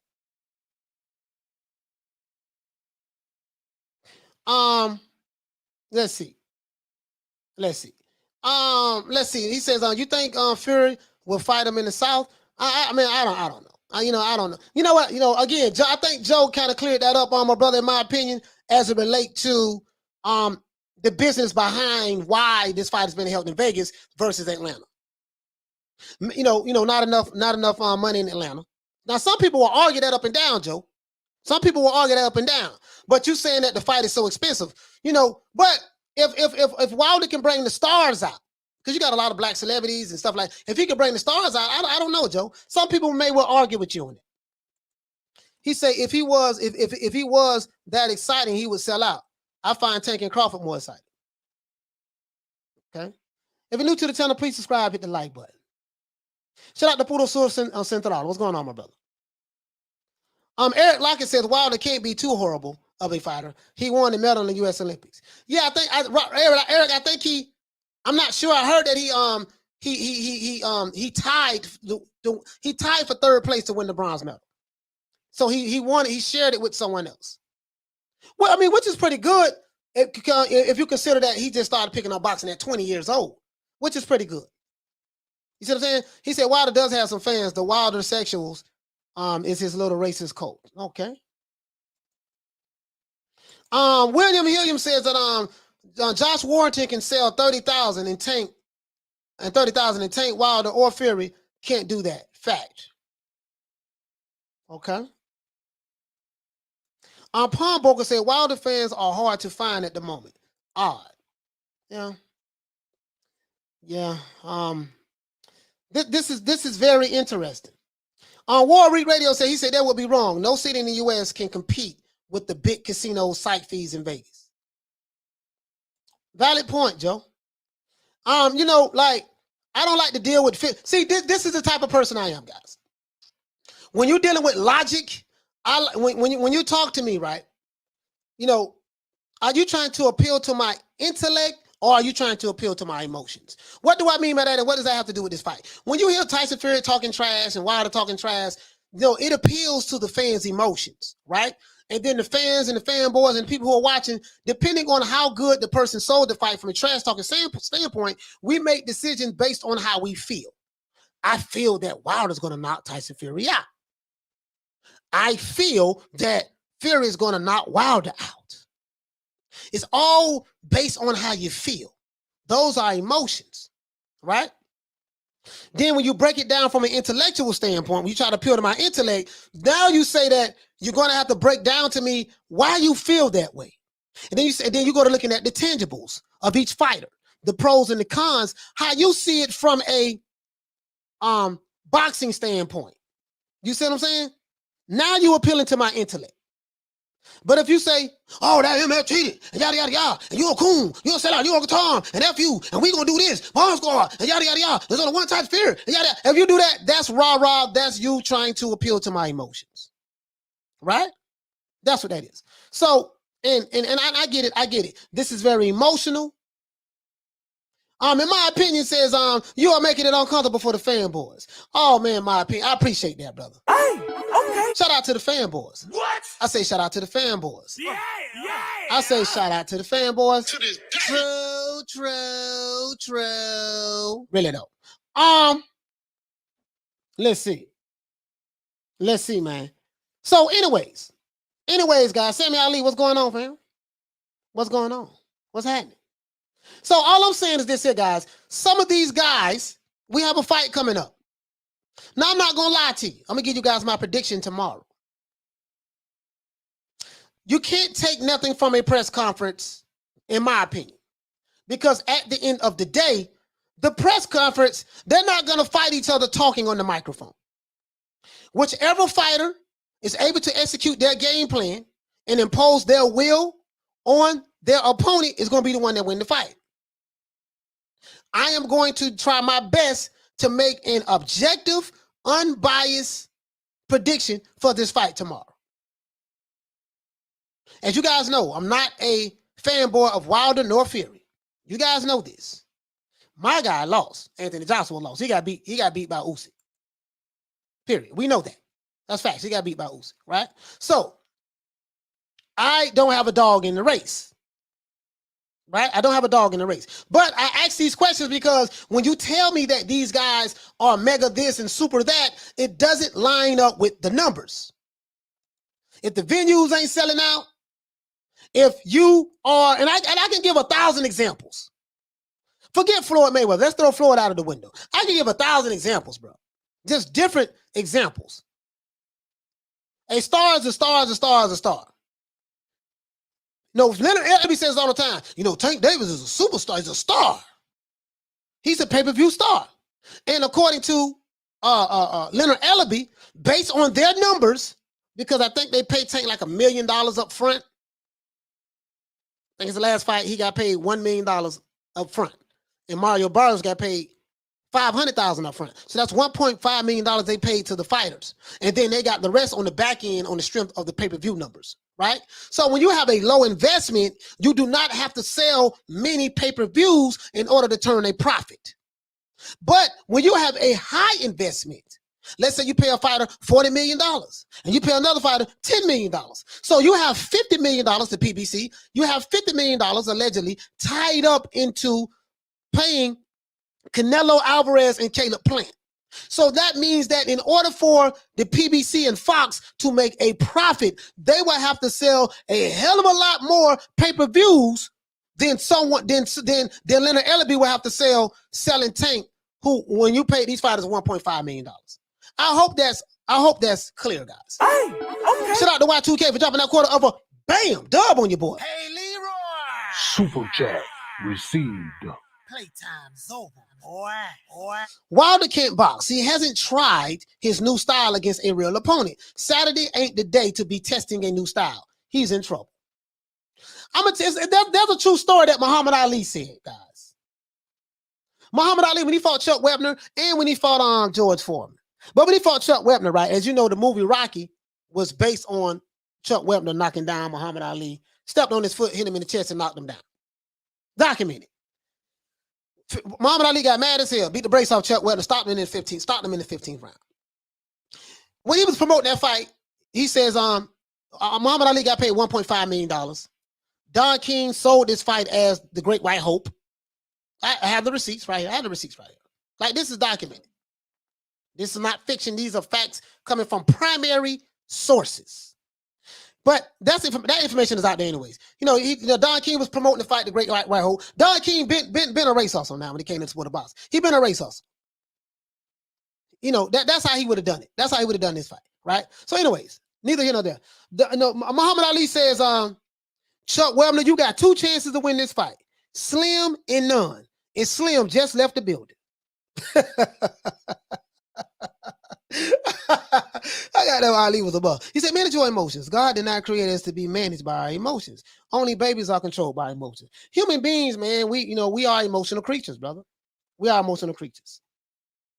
He said, Wilder, not only one-trick pony, the pony is blind. Had to wind up the windmill 5 times to hit Ortiz. That's the old man, and that was an old man that was stationary target. Okay.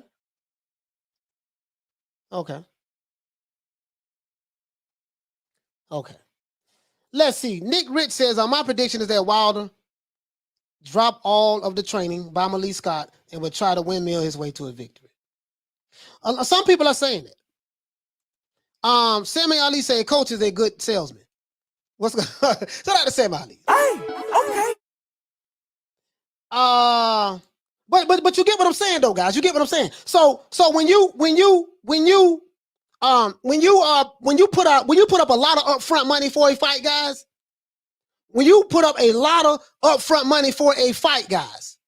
you have to sell a lot of pay-per-views and sell your tickets at a higher price point in order to make your money back with a profit. The network's gonna have to make their money. The promoters got to make their money. And listen, networks, promoters, who else got to make money, right? Managers, whatever the case may be, whoever's involved from the business aspect. These corporations, they know, okay, in order for me, like me, I have my own business, right? So I automatically know. I say, okay, in order for me to turn a profit, I'm going to have to, this is the magic number that I'm going to have to sell in order for me to make a profit. If I invested $5 in selling frozen cups or Lily Dillies, or if I invested $5 in selling this cup right here, this cup, or if I invested $5 or $20 or $100 in selling iPhones, and I got, how many iPhones would I have to sell at a certain price point in order for me to make a profit? Let's say I invested $100 in this phone. Let's say I invested $100 in the iPhones, and I'm selling them at a certain price. I know that, okay, how many iPhones do I have to sell in order for me to break even and then make a profit? And let's say my magic number is 20. I got to sell 20 iPhones in order to break even. But if I sell 25 or 30 iPhones, I'm going to make a good profit. If I sell 18 iPhones, I fell short of my goal. So I'm anxious to see, as it relates to this fight, guys, how many pay-per-view sales need to be sold and how many tickets that need to be sold at the live gate in order for them to make a profit. Because if they don't sell enough let's say they give away a lot of tickets. That money has been eaten up. They didn't sell it. They gave it away. So when you give away something, you lose money because you gave it away. Now, maybe those tickets that you gave out, they may come in the venue and buy merchandise. They may buy merch. They may buy, like beers, soda, stuff like that, food, yada, yada. You're going to pay $20 for a beer at a fight. You see what I'm saying? So and not trying to get off topic, but I'm trying to, show you guys where I'm coming from. Canelo and Caleb playing $50 million. They got to sell it. I don't know what the magic number is they're going to have to sell in order to make a profit. I don't know. Tank Davis is easy to make a profit because he's only getting paid $1 million up front, and he's making the rest of his money on the back end. You see what I'm saying? Tyson Fury and Wilder, I don't know what their fight purses are. And then we do know what they report in the public is not always the number that this fighter is getting paid. He could be getting paid less money or more. I don't know. We only know what they put out there to the public. We only know what they want us to know. Do you see what I'm saying? You see what I'm saying? If you're new to the channel, please subscribe, hit the like button. Shout out to everybody who's watching on Facebook and shout out to everybody who's watching on Twitter. The podcast will be in effect. But I'm gonna give you guys my prediction tomorrow. So please stay tuned. I'm gonna give you guys my prediction tomorrow. David says that people don't want to go to the fight because Fury messed up their money last time by pulling out with the COVID BS excuse. I take it, David, that you do not like excuses. My brother, you don't like excuses, my brother. I take it you don't like excuses. Me neither, my brother. I don't like excuses neither. Carlos says that Coach, Canelo is like dope. It sells by itself. When you are a superstar, your name alone sell out a venue. Your name alone sell out a venue. Do you get what I'm saying? You get what I'm saying? Sammy Ali says, LOL, Coach, do some consulting for promotional companies and take a humongous cut. Hey, listen, man. Listen. Hey, Sammy Ali, I tell these dudes, now you know my favorite fighter is Terrence Crawford. He can't sell out a hot dog stand outside of Omaha, Nebraska. I say outside of Omaha, Nebraska. But in because he doesn't have a hell of a personality. We know this. He has one off camera, but on camera he doesn't have a hell of a personality. But I say this to any fighter: if you are a fighter that's struggling to sell tickets for a fight, if you are a fighter that's struggling to get booked to get fights, come holler at New Media Today USA Boxing Coach Malachi Williams. I promise you, I will get you that fight. But I'm gonna have to take it to the old school. I believe in the pull-up game. I believe in doing it the Clubber Lang way. You see what I'm saying? You got to have somebody who has the gift of gab that can sell you. And in my opinion, that's what makes, from an entertainment standpoint, it does make Fury look good from an entertainment standpoint because he can carry a press conference with his antics and trash talk. Now, does it translate into selling out venues? No. But he does make it interesting and get it up to that point, right? Shout out to Maurice. Hey, okay. For dropping that half for bam, dub on your boy. Hey, Leroy. Super chat received. Playtime's over, boy. My brother said, hey, Coach, I don't agree with everything you say, and you shouldn't. You shouldn't. Just because I say it don't necessarily mean that I'm always right. I'm not one of these guys who you got to agree with me. If you don't agree with me, you're a coon, Uncle Tom seller. That's not me. We can agree to disagree. It's my opinion, and I try to show as much facts as I possibly can. I try to get it from primary sources, right? You don't have to agree with it, though. That's fine. He said, but I think Wilder has this third fight. Okay. He said, but I support hearing different opinions. So I salute you, sir. Enjoy the stream. Thank you so much, brother. Hey, To this okay. day, Shout out to Maurice to this day. for dropping that half a dub on your boy. I appreciate that, fam. I appreciate that. Yeah, you don't have to agree with everything I say, brother. It ain't even about that. And guess what? I even invite my detractors to come out and call me anything you want to call me in the chat. I don't mind that. Say what you want to say about me. As long as you ain't disrespecting, being racist to anyone in the chat, as long as you're not disrespecting. Women and children are off limits. We do not attack women. We do not attack children on this show. That's a no-no for me. You can attack me all day. I can handle it. I'm a big boy. I can handle it, but don't lead it to women and children alone. To be honest with you. But if you're struggling to get a fight, if you're struggling to get certain fighters on the contract, Devin Haney, I see you struggling over there, boy. You got fighters pulling out, don't want to fight you. If you are a fighter that's struggling to get fights, you need to hire someone who has the gift of gab, who know how to sell you, who know how to convince the public. See, when you are a fighter that's struggling you're struggling to sell fights. If you're a fighter who is struggling with public appeal, what you need is a publicist. I will make a damn good manager for a fighter. I will make a damn good publicist for a fighter. I'm a copywriter. I'm a professional copywriter as well. I write copy very good. I learned a lot from David Ogilvy. I went to AWAI as well. I'm a good copywriter. Good with words. Really good with it. Do it in my sleep, right? Subject, verb, agreement. But that's neither here nor there. If you are a fighter who's struggling, you need to holler at Coach Malachi Williams, New Media Today USA Boxing. My services are not for free, though.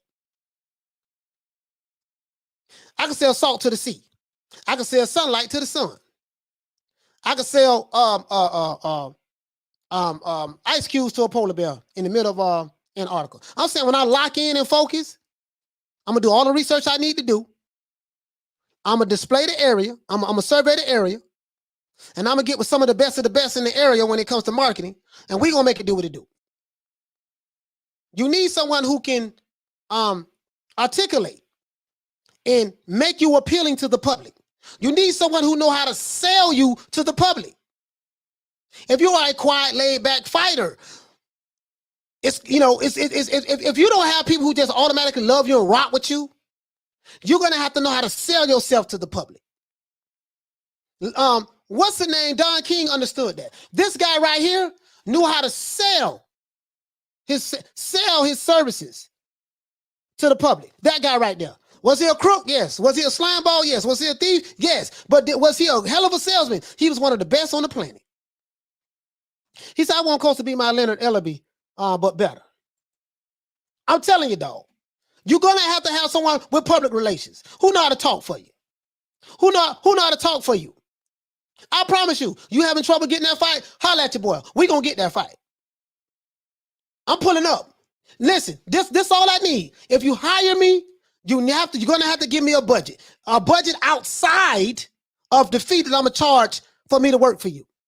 I need a budget for traveling and expenses. Why? Because my job is to make sure you get this fight, right? I need to go where that fighter is going, who you trying to fight, who's ducking you. I'm going to make sure he signed that contract. The pull-up game is serious. Ain't enough pulling up. Too much Twitter fighting going on right now. Too much social media fighting, all caps, on Twitter and Instagram. It's too much of that going on. Ain't enough pulling up. What does brother say? Stephen UK, he said William Haney is a good mouthpiece for Devin, yet he still ain't getting the fights. He's not a good mouthpiece for Devin. Devin would be wise to take short money for a couple of fights, just like Floyd. He's not a good mouthpiece for Devin. He's a good father to his son, and he's gotten him a long way. But the proof is in the pudding. My advice to Bill Haney is this. William Haney. This would be my advice. I ain't nobody. But my advice, sir, is what happens is this. There's something called, like, on these YouTube streets, right? YouTube content creators, we are like low budget ESPN, bootleg, major media outlets, right? But we are where a lot of people are at in certain niches. So in the sport of boxing, the YTBC is a niche within YouTube, right? The YTBC. We are content creators. What niche do you specialize in content creation? The sport of boxing, right? It's a very small community. I had a guy tell me that. It's a very small community. And I found out that it is, right? So the problem is when you all over the place and you make yourself accessible to all of the chitlin circuits and you allow yourself to be disrespected on certain platforms on a regular basis, what happens is it cheapens your value in the eyes of the people who you're trying to appeal to. When you don't allow yourself to be so easily accessible, you know what I mean? He said, "You are somebody. Don't talk down on yourself, coach." No, I'm just. But you get. I'm just saying, as a comparison to the big egos. You see what I'm saying? When you allow yourself to be so easily accessible, and you go on these low budget bootleg platforms like us, but you don't know how to articulate your message. You don't know how to appeal to the people, right? Anyway, and they lose respect for you because we can call you at the drop of a dime. You're always here. When you get on here, you do a lot of stuttering, dudes disrespecting you and stuff like that. It kind of like they make you look at you sideways. You should never make yourself so easily accessible to everybody. Especially when you so I'm gonna line myself up with a certain clique or crew. It's not helping you. It's not helping your cause. If what you was doing were working, you wouldn't be having some of these issues. Now, it is working from a standpoint to where you got it this far. But now when it comes to the public relations aspect of the sport of boxing, when it comes to selling your fighter, your son, your uncle, your nephew to the people, to the point to where you can create a demand so high that they want to see him fight anywhere, these guys are failing in that department. These guys are failing in that department. In my opinion, they don't have to agree with me. You see what I'm saying? They don't have to agree with me, my brother. But that's just where I'm at. And this is why, right? I thought about that. I thought about that myself. And I said, you know what, man? You know, it ain't good to, you know, it just ain't good to associate and affiliate with everything and everybody for the simple fact that everything and everybody has different agendas, right? And when you go around like that, and they say, well, damn, we see you got disrespected over here, and then you want to come over here, and they disrespect you over there, and they disrespect you over there, and they disrespect you over there, and you popping up like the candy man everywhere, yada, yada, yada, yada. It cheapens your value. It cheapens your value, right? Anytime there's scarcity, people will buy. Anytime there's scarcity, people will buy. Anytime there's scarcity, people will, when you got to create some kind of allure about yourself that make people say, man, I got to get him on. And when he come on my show, it's going to do magnificent numbers because it's hard for me to get this person on. But when you come on and you just look like just a regular Joe Blow, or you just a nigga on the street, oh, who that is? Oh, that ain't nobody but Bill Haney. This how they talk about you on the YouTube streets. Right? So that's all I'm saying. Who that is? Oh, that ain't nobody but Teofimo Lopez dad. He's just old drunk. You know, that's how they talk about you on the YouTube streets. That's why you can't cheapen yourself by just always, you know what I mean? It ain't good to do that. Now, this going to hurt some feelings by me saying this because it's going to hurt some feelings and bruise some egos, but it's true. It's true. It's true. He say, when you can sell secondhand toilet paper, you made it.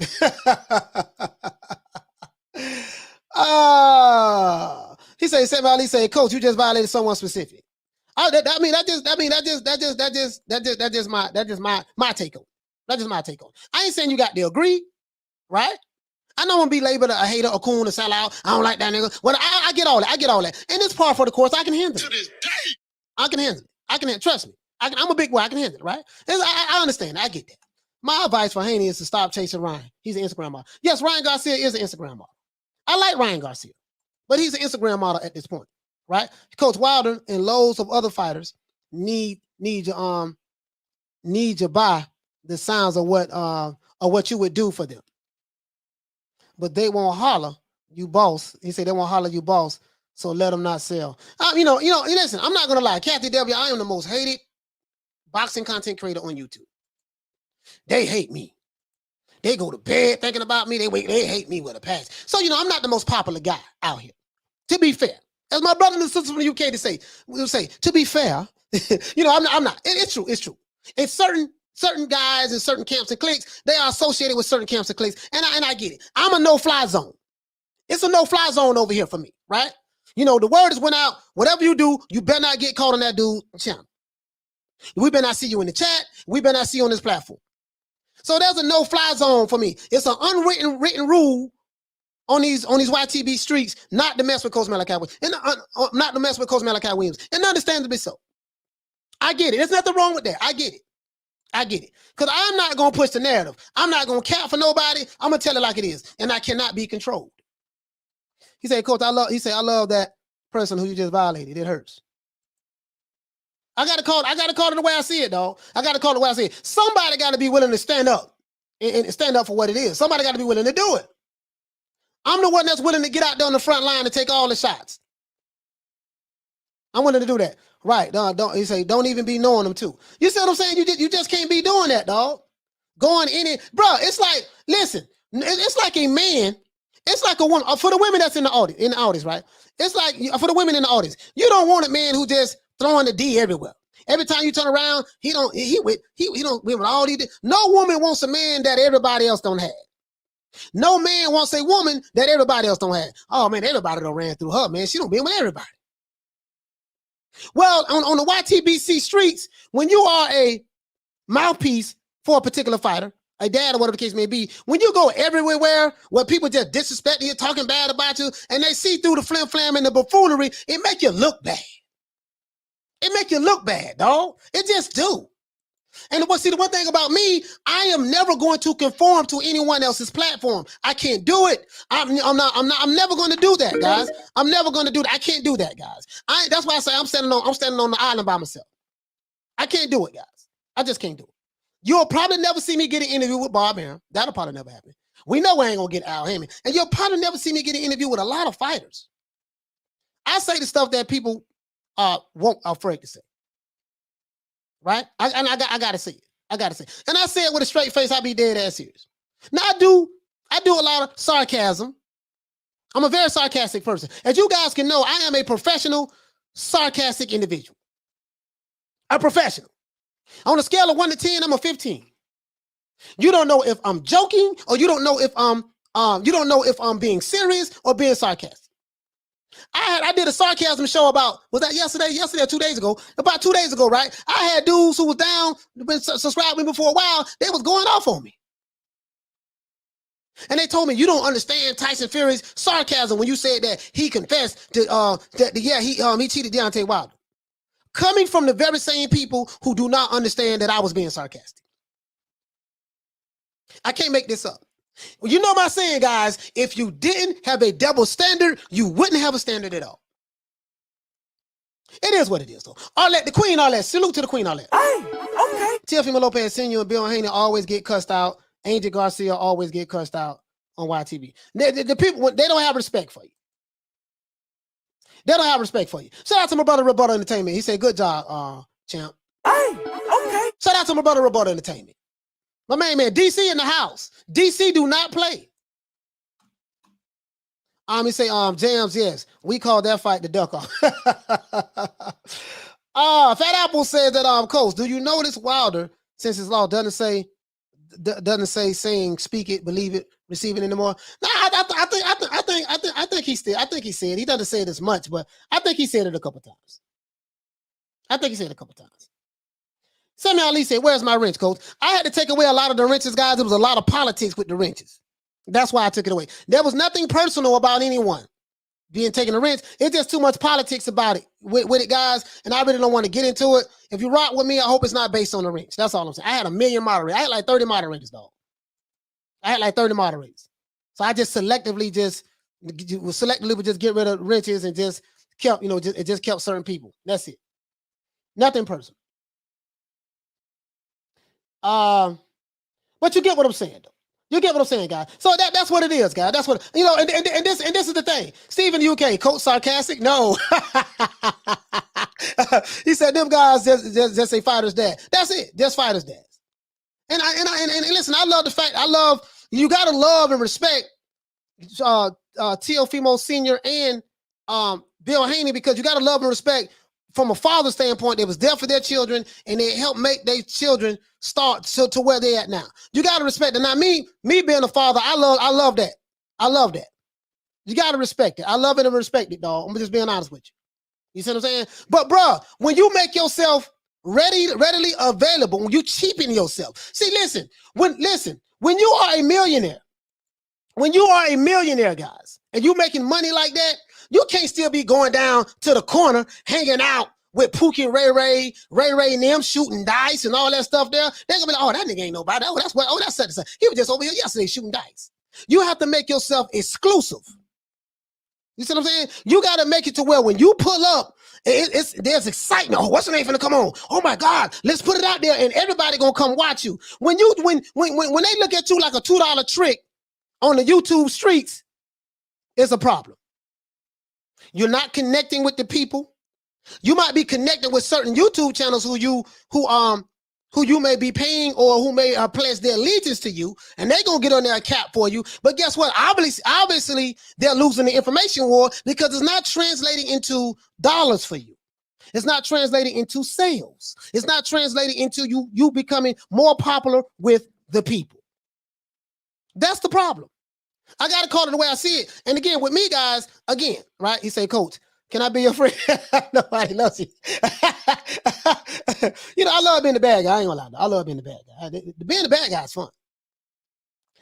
Nick Rich says, we love your sarcasm and sense of humor. Only a Florida boy come from Florida. Hey, Nick, you sarcastic. I ain't gonna lie, dog. Hey, Nick, I got it from my mama, though. My mama, RIP to my mama, Betty Jean. I got it from my mama, Betty Jean, man. Listen, my mama was sarcasm. Hey, listen, sarcasm runs in my family. My big cuz 3-4. My cousins Vanessa. I got some sarcasm, bro. Listen, I learned from the best. Kansas City Max say, I thought you were serious too. Kansas City Max. Oh boy. Oh, Kansas City Max, why I got you. He say, David, you can't do that. You smart. Oh man. Hold on. Oh, you know what? You know what, guys? Hold on. Hey, listen, man. Hey, we gonna talk about that. We gonna talk about that. I ain't gonna shout you jumping the gun. I ain't gonna get into that right now. That might be tomorrow's show. We gonna talk about that. Chelsea say Americans struggle with UK sarcasm. I think the thing is I don't know. The UK sarcasm is kind of, I don't know, y'all got to put me up on game, because of the cultural differences, Ali Muhammad said, bro, I thought you were undercover. Hey, to confirm if I'm undercover or not, go to those Alphabet Boy channels, mention my name, and watch what they say about me, and that'll tell you everything you need to know. That'll tell you everything you need to know. He said, Deontay is too old to be trying basketball. Hey, listen, man, it is what it is, man. Some Sam Ali says, Sheldon, you still Team Share, right? Hey, man. Yeah, man. Team Share in the building. Hey, okay. Yeah, man. That them season. Y'all please go check out, man. Please subscribe. Sam Ali says, Coach has become a crazy guy, but funny as always. Yeah, man, it is what it is, man. It is what it is. It is what it is.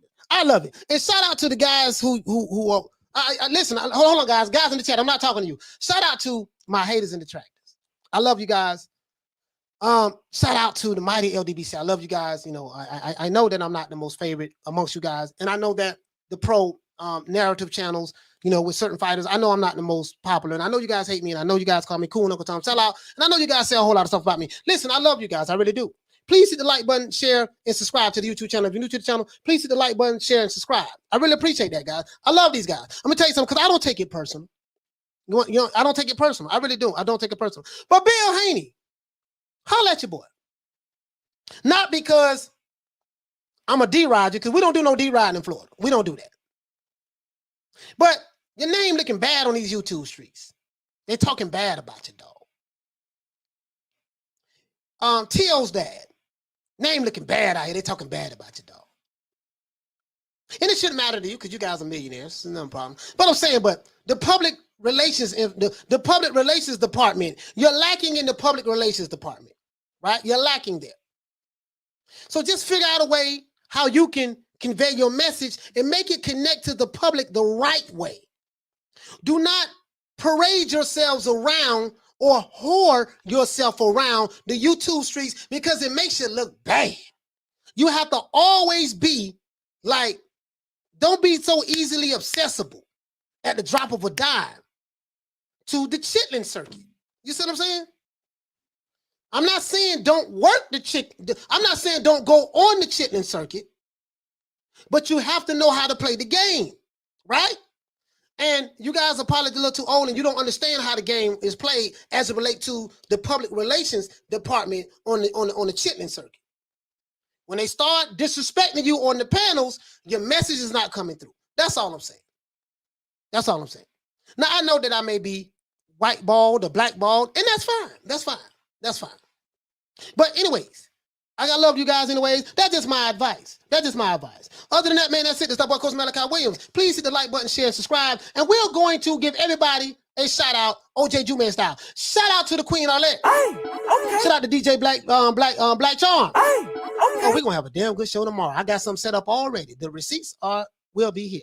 Shout out to Sammy Ali. Hey, okay. Shout out to Bon Scott. Hey, okay. Shout out to Pawn Poker. Hey, okay. Shout out to William. What's up, baby? Hey, okay. Shout out to my brother Diallo Huggy. He was here earlier. Hey, okay. Shout out to Edgar Gota. Hey, okay. Shout out to Sammy Ali once again. Shout out to Paul Evans and shout out to Ava. Hey, okay. Shout out to Ava's little brother. Get well, little bro. Get well, little bro. We count on you to come through. Hey, okay. Shout out to my co-host Shutting More, my main man. Hey, okay. Shout out to David. What's up, baby? Hey, okay. Shout out to the Queen, Lisa Bells. Hey, okay. Shout out to Bon Scott. Hey, okay. Shout out to my brother, my Florida boy, Retro Boxing and Documentaries. He just had a birthday. He just had my main man. You know, he a few months older than me, honestly. Just had a birthday. Yeah, a few months, blood, few months. I'm right behind you, baby. I'm coming. I'm right behind you. Pause. I'm right behind you. Shout out to Paul Evans. Shout out to who else we got? Shout out to Teofimo Lopez's father, and shout out to Bill Haney's father. Appreciate the job you guys done with raising your sons. You did a damn good job. Shout out to my brother Roberta Entertainment, DC in the house, and shout out to Light Skin Lou, Lamar Peterson, and all the brothers over there in DC. Some real dudes over there, boy. I'm gonna get into the story about DC later on down the line. Shout out to my main man Andy C. Shout out to my cousin Vanessa Watson and the Watson family. Love you, cuz. Shout out to my big cuz 3-4. Shout out to Fat Apple. Shout out to Kathy W. Shout out to Maurice. What's going on, fam? Shout out to Bon Scott. Shout out to Jeff Luciano. What's going on, fam? Shout out to Steve in the UK with the AK. Hey, I ride with the AK. Hey, man, shout out to Andy C. You know what I mean? You got 2 chances to win on Saturday night. You only got 2 chances. Slim and none. And Slim has just left the building. Oh, shout out to Retro Boss and the documentaries, my main man. Shout out to Akon. Shout out to William. What's going on, fam? Pete G in the building. Shout out to the Queen, Nick Rich. Florida girl from a Florida boy. What's happening? FLA, stand up. The Sunshine State, better known in the streets as the Gunshine State. Shout out to Kansas City Mac. Shout out to the MIA, Miami. Shout out to Tampa, Florida. Shout out to Duval. Shout out to Gainesville. Shout out to Broward County. Shout out to Palm Beach. Anyways, the whole goddamn state. Shout out to LA, Compton, South Central, the entire LA. Shout out to the Queen Lady Shan Dundum season in the building. Yes, to the sir. Shout out to Rex. What's happening, baby? Shout out to Jedi Gremlin. You know, the Gremlins was a scary movie to me in the 80s, dog. I think that came out 1984 or 85. 84 or 85. We don't say 84, we say 84 down here. We don't say 85, we say 85. Anyway, anyway, never mind. I digress. Shout out to Steel Chef, what's happening, bro? Shout out to, who else we got? Steven, what's happening? Shout out to Chelsea Forever. Shout out to what's happening, bro? Shout out to Joe B in the building. Shout out to, who else we have? Ali Mohammed. Shout out to Steven Tiska. Shout out to Pond Poker once again. Shout out to Cobra UK with the AK. Shout out to Andrew Baxter. Shout out to Dennis. What's going on? Dennis Canali. Shout out to my brother Rider of the Storm. Keep riding, baby. Shout out to my brother Teach me something, man. Shout out to Cobra UK. He said prediction from you, please, buddy. You'll get my prediction tomorrow. Tomorrow I'm dropping my prediction. I said that this week, guys. I'm gonna drop it tomorrow. I promise you that. And I'm gonna try to be as fair and unbiased as possible. Remember, I don't have a dog in the fight. I don't have a dog in the fight in this heavyweight title. My guy got beat already, Anthony Joshua. So, you know, I was totally wrong about that fight. But hey, it happens sometimes. Human beings are often wrong. Shout out to, who else we got? Shout out to my main man, Huggy. Shout out to the Diallo Huggy Bear. And I think that's everybody. Shout out to Carlos Resendez. What's going on, fam? Shout out to Arm. Shout out to DS. Shout out to Arthur Hawkins. Shout out to my brother Thomas Jones. Thomas in the building. Shout out to Bacon and Eggs. Shout out to Eric Lockett. Shout out to... Okay, I think I got everybody, guys. If I forgot you, please forgive me. Shout out to Texas. Shout out to the Queen, Nick Rich. Shout out to, hold on, it's the brother I mean. Shout out to Jeff Luciano, brother. I almost forgot you. Shout out to Steven 47. Shout out to David. Shout out to the Queen, Kathy W. Shout out to Andrew Baxter. Shout out to Sammy Ali. And I think that's it. Once again, back is the incredible. New Media Today USA Boxing. If you want to buy the merch, please click the link in the description below. New Media Today USA Boxing.store. And also, guys, don't meet me there, beat me there. I'll see you guys tomorrow, 3 o'clock Eastern Standard Time. I will give you my prediction tomorrow. The day before the fight is only fitting. Prediction tomorrow. And it is what it is. Don't beat me there, beat me there. See you guys tomorrow at 3 o'clock Eastern Standard Time. Shout out to the LDBC. Shout out to all of my haters, trolls, and detractors. Whoever called me a coon, Uncle Tom sellout. And shout out to Team Deontay Wilder who watch my videos every day. I love you guys. Good luck Saturday. Peace. Man, I'm out of here, bro. Let's go.